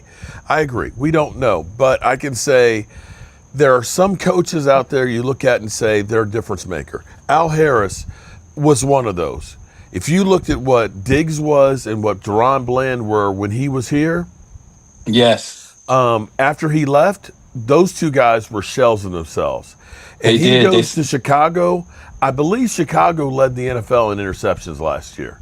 So don't say that coaching doesn't matter. Now, when Christian Parker came to the Eagles, I believe your secondary and your defense got a lot better. We'll see how they play without him on there, because sometimes coaching is a difference maker. I've got this fucking squirrel that's up in the tree here barking. That's got me kind of worried. Huh? He's a Washington Commander fan telling you how he is. Mark. I got a squirrel that's barking over here, and then I got a skunk that comes through at night. I'm fucking Dr. Doolittle. Hey, I know. Mark, I know squirrel knees. It's Momo saying, "Mark." Can I say something? Mark. I don't see Momo anymore very much. I call Momo. It was funny. I called him to say, hey, man, you just signed Stephon Diggs. And he's like, you don't call me anymore. It's like, I'm on the phone with you, and I just called you, okay? And Mark, to your point, when you were talking about Al Harris, what's the corner that was on the Cowboys? He went to the Bears and he made the Pro Bowl last year. I think he led the Bears in interceptions. Wright. Yes. Yeah, Nashawn Wright. So, yeah, coaching matters. Absolutely. Yeah. Without a doubt. But Is he still with Chicago? Al Harris. Yeah. Yes. Last Yes, year he was the is. first year there. Yes, he is. I'm telling you that he's going to Yeah, he hasn't left yet. he's going to become a defensive coordinator at some point, and I Yeah. think he'd be a good one. I thought he was going to become one here with the Cowboys. The Cowboys at the time they didn't believe in, I was shocked that they let Al Harris go. Well, the thing is he let the players get away with a lot of stuff, and that was the difference for Schottenheimer. That's what he didn't like. Schottenheimer has been all about the team culture and everything else, and discipline. And discipline. And discipline. And Al Harris was not that guy when it came to discipline of the players and stuff, and he felt like he let Diggs and get away with a lot of things, and so that's why they were like, "Nah, we're okay." So I'm telling you, Yeah, because what I heard with Shotty yesterday, I think it was after that, I can't remember if it was after that practice or the one before, after everybody was done with the practice, then he let him have it. It was before practice yesterday, Holly. Before practice, okay. Yes. Yeah, he let him have it because he was not happy with something. He wasn't. Mm-mm. Yeah.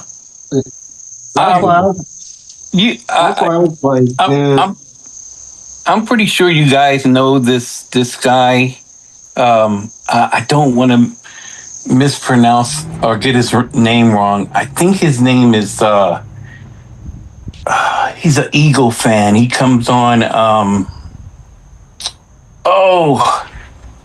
he comes on Game Times channel a lot. Joey, I got it. Boom. Thank you very much. I'll make sure Mike. And yesterday he was arguing with DMV. I can't think of his name. I can't think of his name. Anyway, this guy, man, Eagle Drew. Yes, that's the one. That's the one. Me and him get into it all the time. That guy. Oh my goodness. See, I can talk football with anybody. But when you say stupid stuff, the conversation ends with me. It does, because I can't talk football with you. That's the problem I have with Eagle fans. First of all, they have this entitlement, like they are the greatest team that ever was assembled. Okay, they're entitled. Yeah, the entitlement, and it's like, wait a minute. Okay, you won 2 Super Bowls. Whoop-de-doo. You still haven't won more Super Bowl. You still at the bottom. You haven't won more Super Bowl than the Washington team. You haven't won more Super Bowl than the Giants, and you haven't won more Super Bowl than the Cowboys. Oh, so yesterday he was talking about, and the thing that makes me laugh. Why are you on a Cowboys content creators channel worried about the Cowboys? Because I think it's fear. I mean, it's like you can point out what we don't have or what we suck at or this type of thing, but you don't, when somebody combats you and says, hey, wait a minute, because he keeps talking about their wide receiver group and how these guys are going to make a difference and replace A.J. Brown. And I'm thinking, and then he talks about this, he talks about Hollywood Brown. And I'm thinking, wait a minute, what has Hollywood Brown done in this league? Right. Come on. And then you say that, man, because what are they saying Mark Holmes was just talking to Philly 500 about that. Hey, yeah, I mean, but when he lost me, when I totally just cut up, I just stopped listening to him. He said something. He says that our offense. He says our offense is overrated. I mean, I can't listen to you. I can't talk to you because when you say something stupid like that. Because his whole point was that because we didn't have success in the red zone. Like, this is not a fixable thing. So our offense, totally ignoring that we were number 3 offense in the league last year? Yeah. But could imagine if we did the red zone. But we can't. Right. Okay. It's like he's speaking like we can't fix that. Like that's not an easy fix. That's a hard fix. Oh boy. Man, that guy got on my skin. Think that because they won the NFC East again, that's why they feel entitled. Like, we finally broke the NFC East curse. Oh, man. It's funny. He talks about the defensive backs that he had, Cooper DeJean and I forget the other corner. Yeah. And, they asked George Pickens, what was his favorite catch last year? And George Pickens said, "Oh, it was a catch that I caught over two guys." Talking about the Eagles' defensive back last year, he said that was his best catch. Rob A wants to come in. And every time you see the Cowboys playing the Rob A's Eagles, cool. whether it be that's all I can tell you. whether it be I'm not going to take CD an ass whipping for free. Okay. burning these corners, or whether it be George Pickens burning these corners. Names, you got to pay, brother. Here's the thing, and I'm not trying to Eagles, Drew, but he's just passionate about his team. Just like we're passionate. Okay, yeah, I get it, but you know what? Oh, that's what my very thing passionate is. about it. And he told, Let me say And you know what's sad? Okay, what's that? And you know what's sad? It's that I gotten to know Drew outside of the football thing. He's the nicest person you can ever talk to, but don't talk to him about football. He's Lord. in the church or some he's shit. passionate about his team. Like we're passionate about it. Well, then he needs to learn how to speak the Hey, truth. Mark. We defend our team. Rob flossing through my If he's a deacon at a church, he needs to learn how to speak the truth. Rob If he's gonna talk football. He say, "Oh, Peter Lake." Just become a channel member is all you got to do. But the thing is, though, Okay, having right. people admit the truth about the Cowboys, Fine. I learned after a while when it comes to the Cowboys, they just move the goalposts because nobody wants to admit the truth about the Cowboys because you know what they'll say? Oh, I witnessed the truth about the Cowboys with my parents and my grandparents who had to listen to the monotony of the Cowboys in the 90s. Because Mark, Philly 500 said himself, he said, I already been through this. Been through this in the 90s. Everybody who's not a Cowboy fan back then had to deal with how about them Cowboys constantly because it was annoying them to death. Yo, Danielle, I've been a fan 75 since my Giants. Trust me, I know what you're talking about. He needs nothing to the 80s. But We had to go through the ass whippings with the 49ers in the 80s. Is your name Jess? Is your name Jess or Jesse? Yeah.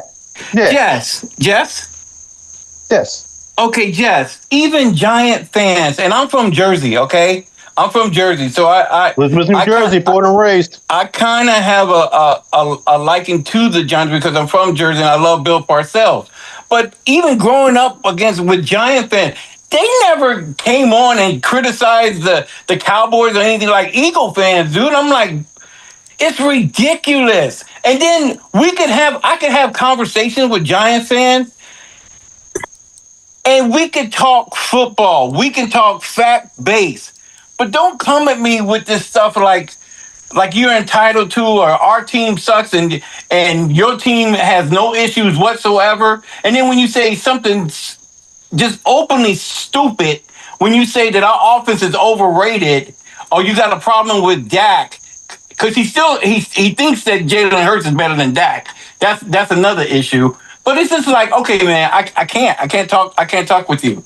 If we're gonna talk football, we're gonna talk. We got one thing on you guys, so I can't talk with you. Well, here's the thing. Let me say this much, because Eagle fans are always talking about I just ban people and just ban. Okay, here's the thing. I look at it. I'm 60 years old. Okay, my audience for the most part is older people. Y'all are, Jess, Loyal, Holly, Donnell. Y'all are like my friends and things like that. We come in here to have real conversations.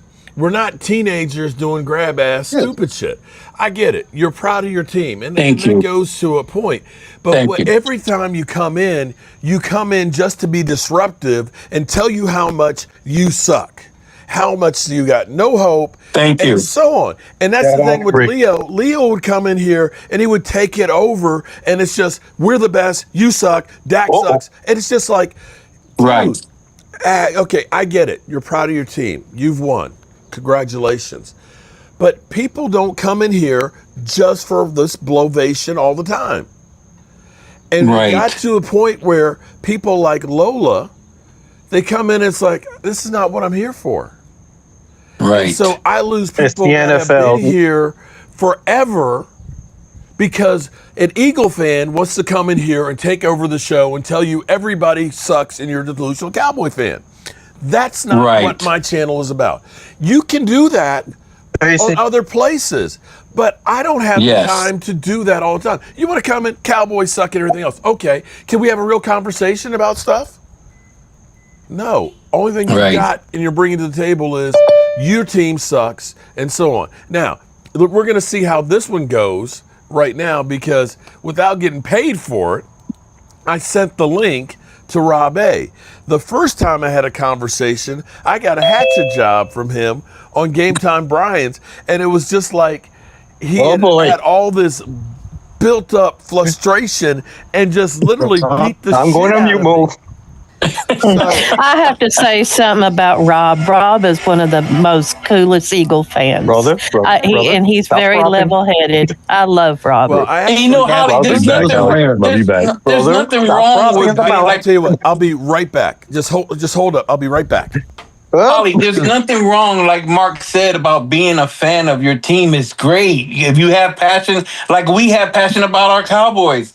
But don't come in here and tell us that we suck and you're the greatest team that was ever assembled. Well, that's what I like about Rob. He doesn't do that. Rob's I mean, neutral. come Rob on. is He neutral. will say It's a total things different- that He- he sees things from a different perspective and he's real about it. He's not a He's blowback. totally different. He's totally First different. thing I that- talk and- about Janelle, but don't bunch them all in one group.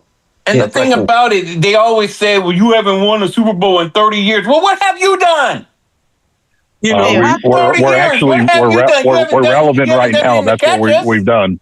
So we're relevant right now. So that's what we've done to answer your question. So But you know, then I again, keep it hold on. real. It's funny you say that. It's funny you guys say Wait, that. Danelle, let him finish. Oh, sorry, Rob. Go ahead. You know, so you know. With that said, you said, "What have we done?" No, you're right, man. We haven't won 5 Super Bowls like you guys, and those teams that you guys had back in the '90s were phenomenal. I'm old enough to remember those Super Bowl and those runs that you guys got to get to the Super Bowl. You know, you had a great team built, and I'll give you guys credit for that.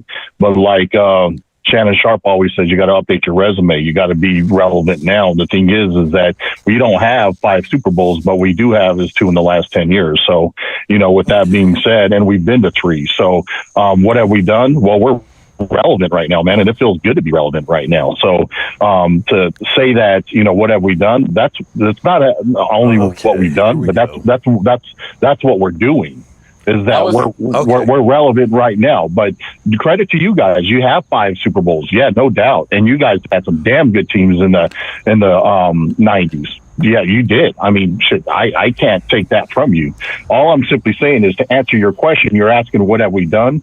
Well, we've been to 3 Super Bowls in the last 10 years, and we won 2 of them. So that's what we've done as of late, and it feels good to win right now, man. And Rob, I love to have that feeling. And Rob, respectfully, I give credit where the Eagles have, like you just said. Hey, yeah, okay, you guys won 2 Super Bowls. What you said in the last 10 years? Correct. It's great. I don't discredit that. I can't discredit that. No, but what I'm saying is, and I'm not talking about you, Robert, because I just met you. Sure. I'm talking about like the guy that I've been talking about that really just irked my nerve when he comes at you like you're down here, we're down here, and he's up here like we won 8 Super Bowls and so forth, and coming out bragging, and then talking about our current Cowboy roster. And it was like he was talking about your defense is not good, it's going to suck. And I'm going, wait a minute, we as Cowboys fans don't even know how we have an idea how we think. We know it's going to be no worse than what it was last year. But to come in and say that your defense is going to be terrible, your offense is overrated, that's when you lose me, because you're not taking account of the issues that you have on your current team. He keeps bragging about the wide receiver room. And I'm like, wait a minute. He keeps mentioning Hollywood Brown. Dude, what has Hollywood Brown done in the NFL that's going to threaten other teams when we play the Eagles? Or when other teams play the Eagles? Thing is with Hollywood Brown is what I will say about our offense is just like your defense, nobody knows, right? Nobody knows. So, okay, but the thing is this though, I don't know what is your name, by the way, because all I see is 3 dots. Donnie. Okay, Donnie. So Donnie, I again, nice meeting you, by the way. But nice meeting you. What I'm going to say about that is, if you listen to some Dallas content creators and even some fans out there, man, you guys are really hyping your team up. Like, oh, it can't be any worse than what it was last year. Well, how do we know, right? Just like you just told me. How do we know? We don't know. So, but you have, wait, hold on. But you have you're optimistic about your team. Every NFL fan, a true fan out there is going to, as of right now, in August, are going to be optimistic about their team. Jesse just said at the beginning of the show that he feels that it's possible that they can make a playoff run. So nobody knows, but everybody's feeling a certain way. So where Drew's coming from, I believe that's who you're probably mentioning when you talk about Game Times channel, because I'm on there a lot when I'm not working, is that, pump your brakes a little bit because nobody knows. So you guys are hyping Parker up. Everybody, Donnell was saying earlier, we know what Micah Parsons was when he came into the league. We know what Caleb Downs is when he's coming into the league. Do we? Do we really know what Caleb Downs is? But so you hear all this hype about it, and then you don't want anybody to challenge it. So the thing is that when Drew is saying that your defense or your offense is overrated, well, you can't say in some of those games last year your offense showed up, because there's a couple games that I called out saying that your offense was a no-show. The second half of that Philly game, the Carolina game, the Arizona game. So well, Denver makes everybody look bad for the most part. Unfortunately, we had a lead on them and then turned around and lost it. But I'm just saying is that Denver's defense is good, so I'll give hats off to Denver. But the thing is, man, is that your offense did no show a couple times last year. So the thing is that when he's saying it's overrated, all I'm simply saying is, what's up with the Super Bowl talk? And we're barely in August. But I anybody that knows me. And I've talked to Law Nation. I've talked to Mark about this. I think it's foolish to talk Super Bowl. I mean, you got people talking about Super Bowl favorites in March, in May. It's ridiculous. And so I've always said, talk to me in Joey, shout out to Joey. November and December. Then I'll have an idea what kind of team we have. To say that we're Super Bowl contenders and stuff like that in August is ridiculous. Yeah, but I've been hearing it even on this live stream. And I don't mean to interrupt you, but I've heard it on this live. And I'm not saying Mark said it, because Mark is optimistic, and that's the way you should be. So, like, when I texted him and I said, hey, bro, is your back hurting because you're shoving all that shit for the Joneses? Well, that's wash, rinse, and repeat every year. Okay. I mean, that's just the way it's been. Rob, hang on for a second here. Go ahead. Because the picture I'm looking at you, my man. You as gray as I am. The picture you I am, brother. I'm 49. I just turned 49. I'm getting old, bro. I'm getting old. 49? Hold on. Wait, everybody. The picture that you sent of yourself, you didn't have any gray in that beard. Oh, that was a couple years ago, but I tell you what, brother. There's your shirt. That happens when you're... It's called having daughters. It's called having daughters. It's raising 3 girls, my man. So thank you very much. I've been there. I can tell. I can relate, Rob. Bro, I think that's why my hair turned gray so fast with 2 kids. It's only had 2.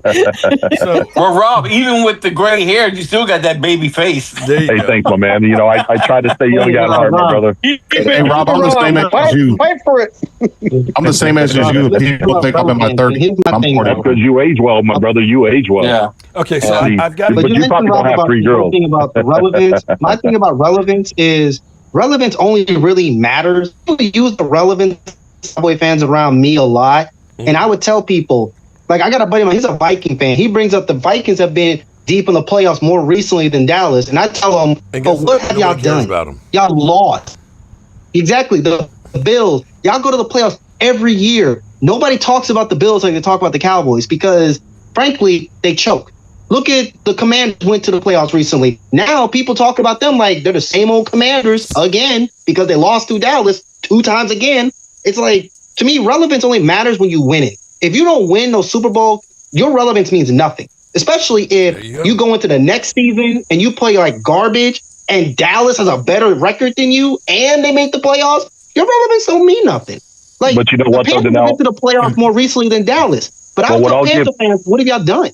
Y'all lost. Y'all haven't won a Super Bowl. Yeah, y'all still one of the 12 Super Bowl winning teams. But the Panthers are up and coming, man. You got to say with that Tech McMillan.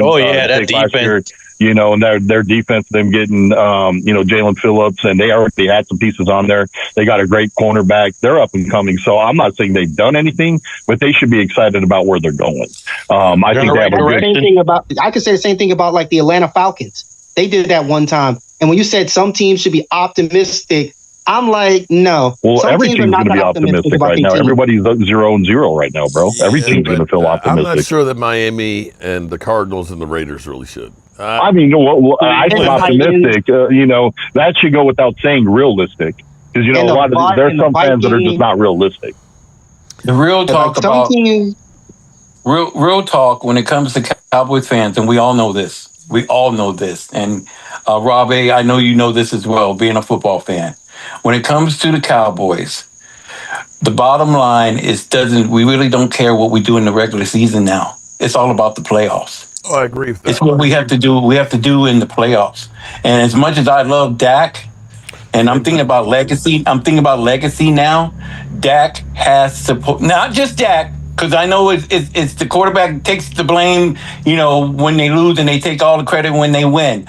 But Dak being the quarterback of the Cowboys themselves, they have to perform in the playoffs. Because if unfortunately it's going to go to Dak, if he doesn't have success in the playoffs, then he's going to have people continue to take shots at him.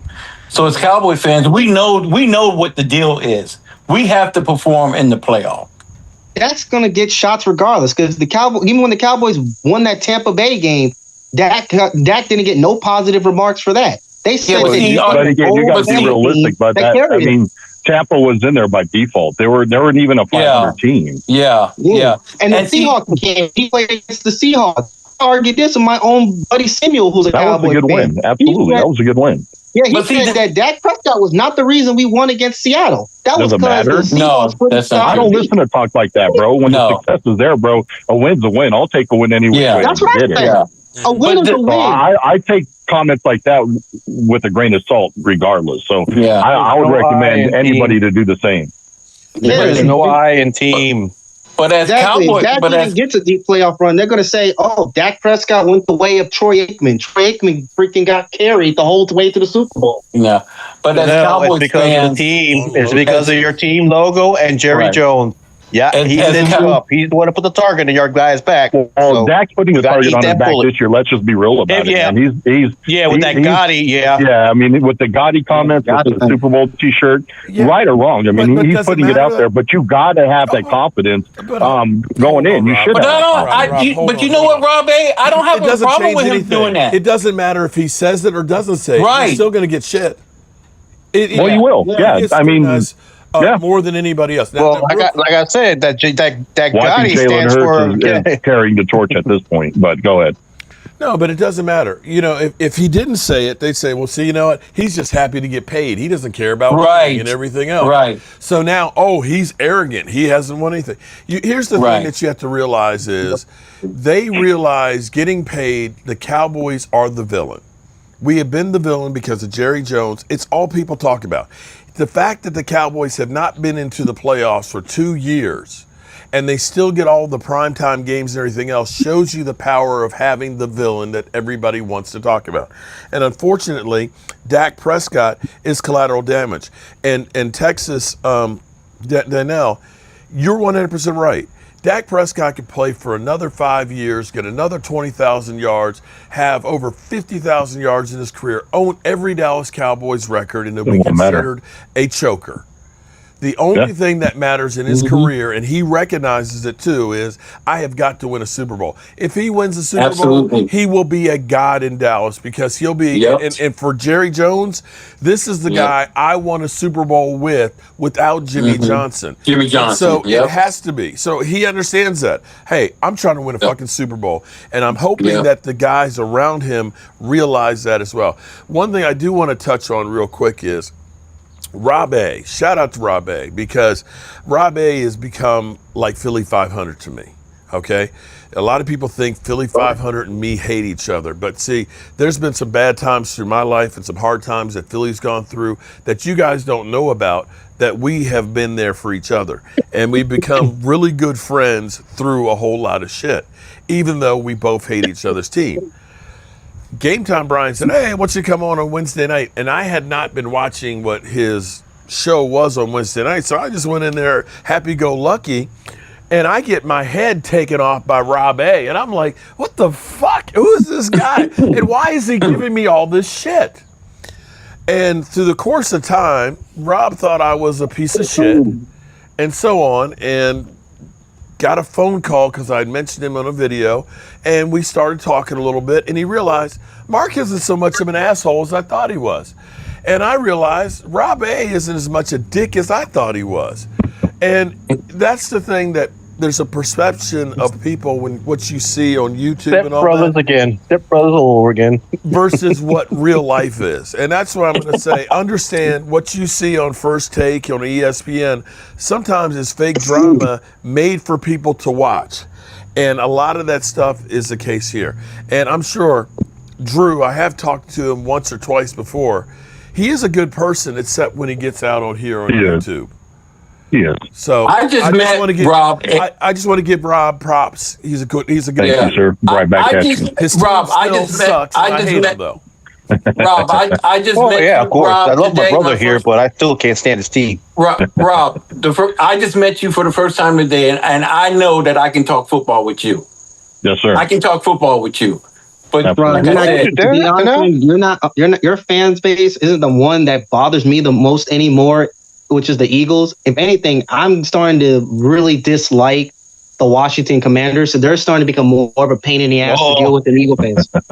Oh boy, You know, he the just thing summoned about the- Philly, not the the thing Momo. about Philly is we're a very passionate fan base. We really, you know, a lot of teams could say that, but we're a very passionate fan base. I mean, their success. It's one thing to be a fan of a passionate team. It's another thing if you're a fan of like a team that just doesn't win. Yeah, Like, No. don't even. But you've got other ones that are a fan of just hating the Dallas Cowboys. yes. Like the Cardinals. I love Momo, but every time I watch a live stream, he's talking about Cowboy fans. And Oh, that's talking why about he the said it. Dallas Cowboys. It's like, well, what's going on with your team? I literally called him up. I said, hey, you guys just signed Diggs. I don't see a video from it. Yeah, well, I just got in. I'm going to get something to eat, and then I'll do something later. I'll do a short about it. It's like, wait a minute. If it was something, if the Cowboys did something like that, you would have already had a video up and told me, man, they hired a bum. Right. Rob, he doesn't know what Momo pulled on Game Time's last stream, Oh, it's the does third he? time. Oh my What'd God. he He do? said his name. Oh my Or God. him pissing off Lloyd too last week. Yeah. Oh yeah, I remember that. He one, just bro. takes That was training there, camp. boy. Boss Man Juan. Momo remind me of Boss Man Danelle, hey, Juan. Danelle, if you ever get a chance, watch Lloyd's channel or our channel over there. You want to see craziness? Insanity. Yeah, You're taking some bullets, man. What's going on? It's hard for me. Oh, Lloyd's channel is no holds barred over there. Yeah, they are. Oh yeah, Yeah. they tore me. They tore me apart yesterday. Commanders. Damn, taking all rounds. Lord Bronson, that's one Oh, YouTuber I but can. Jesse, the time you went to the bathroom and you didn't mute. Oh God, Oh, you pulled a naked gun. I remember Yeah, that I on that did. movie, Naked Gun. Bill Momo, did you? And it was not intense. It was totally accident. Man, I knew it was an accident, but it was so funny. My son died laughing. It was a heel. Hey, Mark, I will say, man, that outdoor kitchen is looking great, man. Good job, great work. Oh. You know, one thing, you know, we can go back and forth, you and I, but one thing I will, you know, salute you is that, man, you're a hard ass worker, man. You. That very few could outwork Have you watched on Mark what you Cole's do. other channel? Yeah. Day Job? Yeah. Oh, Yeah, man, that he's- one was he's- see what I did with this TV. Oh shit! He's Yeah, the man, host. I so said, salute can't you wait on to that, see man. it. How you doing, Mark? How's it going, brother? Mark to have him work in my house. Hi, Tyler. Right. How are you? I'm doing all right. How you doing, Holly? What's up, Ty? Okay, so one thing I'm gonna say before we get ready to get out of here, man, that 2 hours went by fast. Yeah, it is. No shit. Thanks, Max- Danelle. Max Crosby. Here's what I loved was Max Crosby talking about going all out in practice.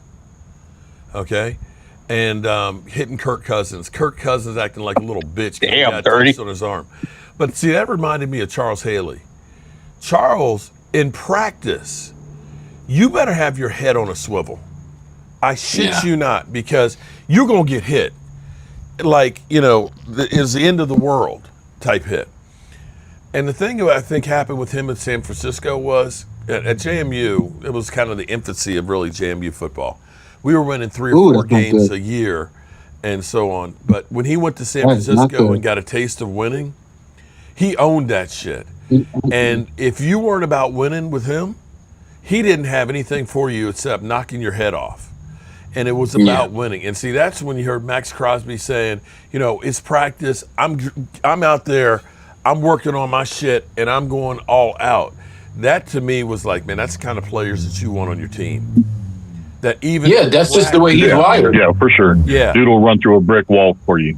I mean, practice. That's the kind of guys that you want out there that aren't just, I'm just here for a paycheck.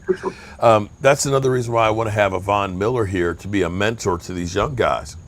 Yeah, because that would be a guy. So I'm glad I got Odell Beckham on our team.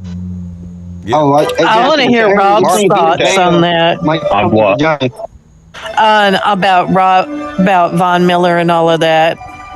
They'll bring some leadership to the team, but honestly, beyond that, I mean, Von's best years are way behind him. He'll be good rotational. And I mean, and he could be a good rotational, especially like a situational third down edge rusher to, just see ball, go get ball, like, get the quarterback kind of thing. I could see that more realistic than Wagner. I don't think with Christian Parker's defense, especially like these last couple of years in Philly, he relied on those faster, athletic linebackers like Zach Bond. And you're just not going to get that with Wagner. He'll be good at stopping the run. Yeah.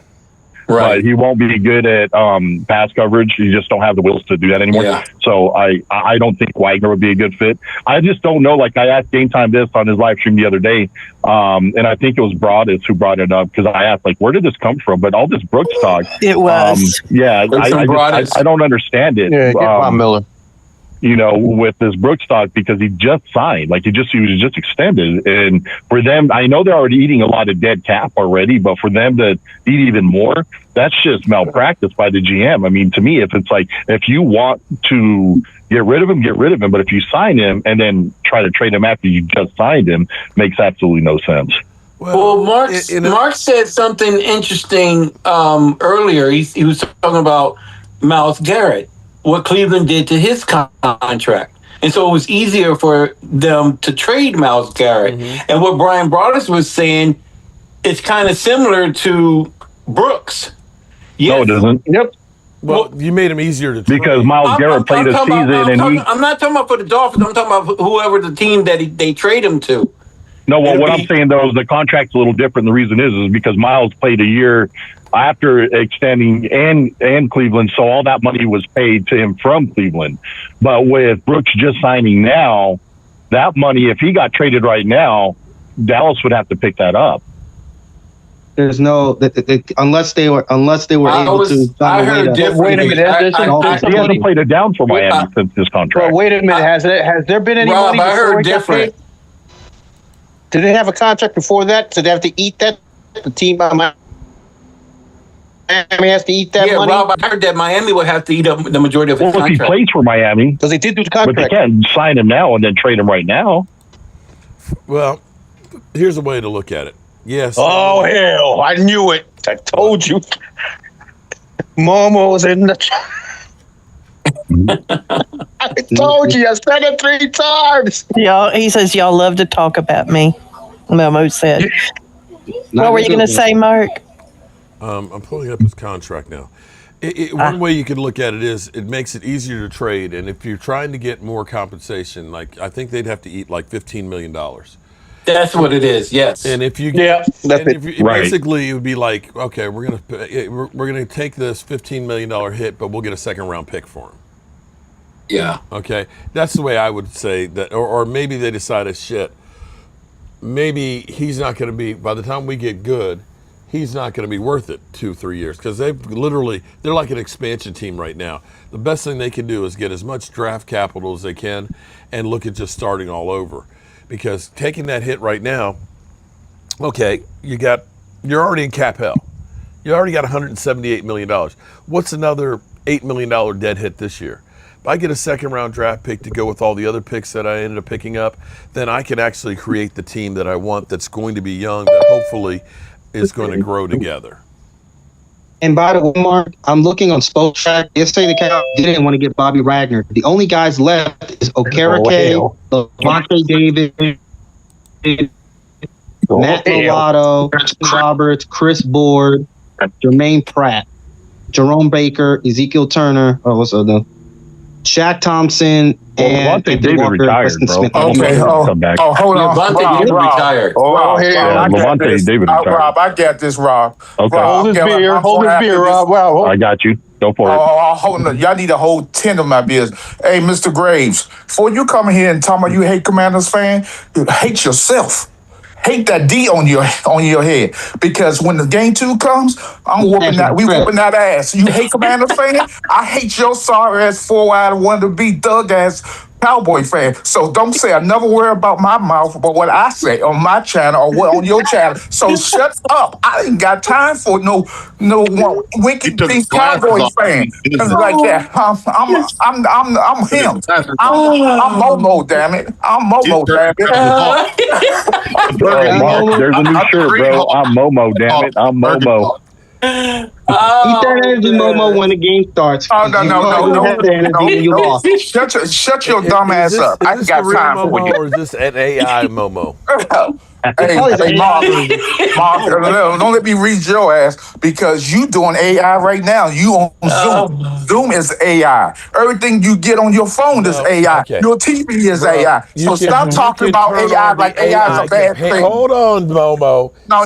See, I'm this is out. where you always go. Momo, please stay. Momo, don't sign off. Everything. I'm gonna make an AI video. AI beating your ass. Momo, please stay. Don't sign off. Momo come in half-cocked. He's talking about I'm out. Yep, that's the Commanders. They always out. Out of the playoffs, out of the season, but I don't always have that shit on. No, you wanted him? You got him. It's AI, period. Okay. Do you know everything you do is AI done? Come on, Mark. You know what? You ain't that slow. And guess what, bro? Those AI companies, they're going bankrupt right now. And I hope I'm quite sure they are. Take the financial system out with them, because basically 50% of what's being spent in the country is all going to fucking AI. Okay, nobody but Momo want fucking AI. No. A lot of people use AI for That's what makes me nervous about all these data centers going up, because you never know what they. No. A lot of cities are seriously. Saying no to the data centers. They voting. Where I live at in North Carolina, a small town not too far, they stopped them for a whole year. So you know why? everybody, You know why they're going to all these small towns and doing this shit, right? right? We know that. They're dirt poor, and they say, "Hey, we're going to put a few $1 million into your, into your city." Right. To put this thing in here. And so that, and then they try and say, well, it's going to bring jobs. It ain't bringing no job. It ain't bringing jobs for the guy who's unemployed around the corner. It'll probably bring about 40-50 jobs out. I came here to talk about this damn Texas Wolf guy who always say he hate Washington Commanders, and he never met. He don't even know me from Adam. He don't know what a nice guy am, a good guy am. Okay. Forget coming in here and no. Shut up, Mom. I got a real question for you, Momo. What's the real question? The real question with Laramie Tunsil, the left tackle going out, what are they going to do for their offensive line? They got the rookie from last year. They drafted last year. That's a big loss. They drafted last year. It's a big loss. Hell of a big loss. They have the rookie, the guy they drafted last year. He goes step up. What's his name? If you come to my channel, I'll let you know. But shit. I'm That's a big. He's the only one to help you out there, Seriously, I don't. If people ask me that question, that's what I've been saying. If you want to know information about you have to come to my channel, Mark Holmes. Well, we are knowledgeable football fans. We know you guys. That's not the key. I need numbers. So y'all don't want to come? Stay your ass over there. Y'all, if y'all know the answers, why y'all asking me? See, that's that doofus response. I ain't He playing just no wanted game. your opinion. He wanted your opinion. No. I just told you, if you wanted to know the backup to him, the rookie who we drafted last year, you coming to my channel. First of all, talking about Andrew Wiley. he's not a rookie anymore if he was drafted last year. Yes, he's a homie. No, he ain't a rookie. I say he was the rookie last year. Andrew Wiley. Yeah. Hello. Thank you, NFL Mobile. Hello. No, that's your answer your own question. So why y'all asking me something y'all already know the answer to? See, I see Point is, not as good as If our players were to go down, I could tell you right now who would take his place. Hold on. If it's Jerry saying it'd be, I'm Moe, damn it. Y'all ain't gonna have a dance. I ain't gonna clown me in here tonight. I got something for y'all. Cowboy Hate Week. I'm gonna have 10 fat cheerleaders. Come on my channel and I'll tell you what it is. No, Ma, I'm serious. Seriously, I have 10 fat obese cheerleaders coming to my channel. They're ex-cheerleaders fan, and they going to tell, they're going to say what Jerry and the Cowboys did to them. I'm serious. Oh, man. Hey, Mark. CZ gets you with a cheerleader. Are you not entertained? Hold on. I thought you liked me. I thought you liked me. Now you hating on me. I love Momo. Oh, did he sign off? Boy, oh boy. I love Momo though. He's funny. I love Momo. I do. My man. Momo's my man. Okay. All right. Over 2 hours here today, and we're gonna have to get out of here. I gotta cook some dinner. I need to eat something because I'm starving. You guys don't leave yet. In the Zoom call. Don't leave just yet. I got something I got to tell y'all. Who left? Oh, Danelle, you wanted Momo? No, I think Momo dropped. Momo gone. Momo left. I think Momo left. Well, okay. Momo wanted to rant and leave. That's all he wanted to do. Yeah, his get out of here. He did a drive-by rant. You said it 3 times. He did too. Oh, gosh. But like I told him, I said, Momo, keep that energy when you play the Cowboys. Let's be honest. If you get belt to ass by the Cowboys again, whether JD5 is out there or not, there ain't going to be no excuses. Right. You're 100% right, Dirty Sanchez. He's mad because you won't go to his channel, so he comes to your channel to let you know about it. Okay. Oh my goodness! I told Momo before. Okay, but losing to the Cowboys, it's like the worst feeling people can have. It's like losing to us. It hurts really bad. Yeah, you're right. Or you're man. Super Bowl. Rob, all right, we got to get out of here. We had a 21-point lead against the Cowboys, and Eagle fans is wondering what the hell happened. We got to get out of here. Hey, Mark's hungry. I appreciate everybody. Everybody wants to hang out longer, and we'll be back tomorrow night, and maybe we'll open it. Rob, it was nice meeting you, brother. Hey, nice meeting you guys. Thanks for having me. It was nice meeting you. I'll say y'all. Nice meeting you.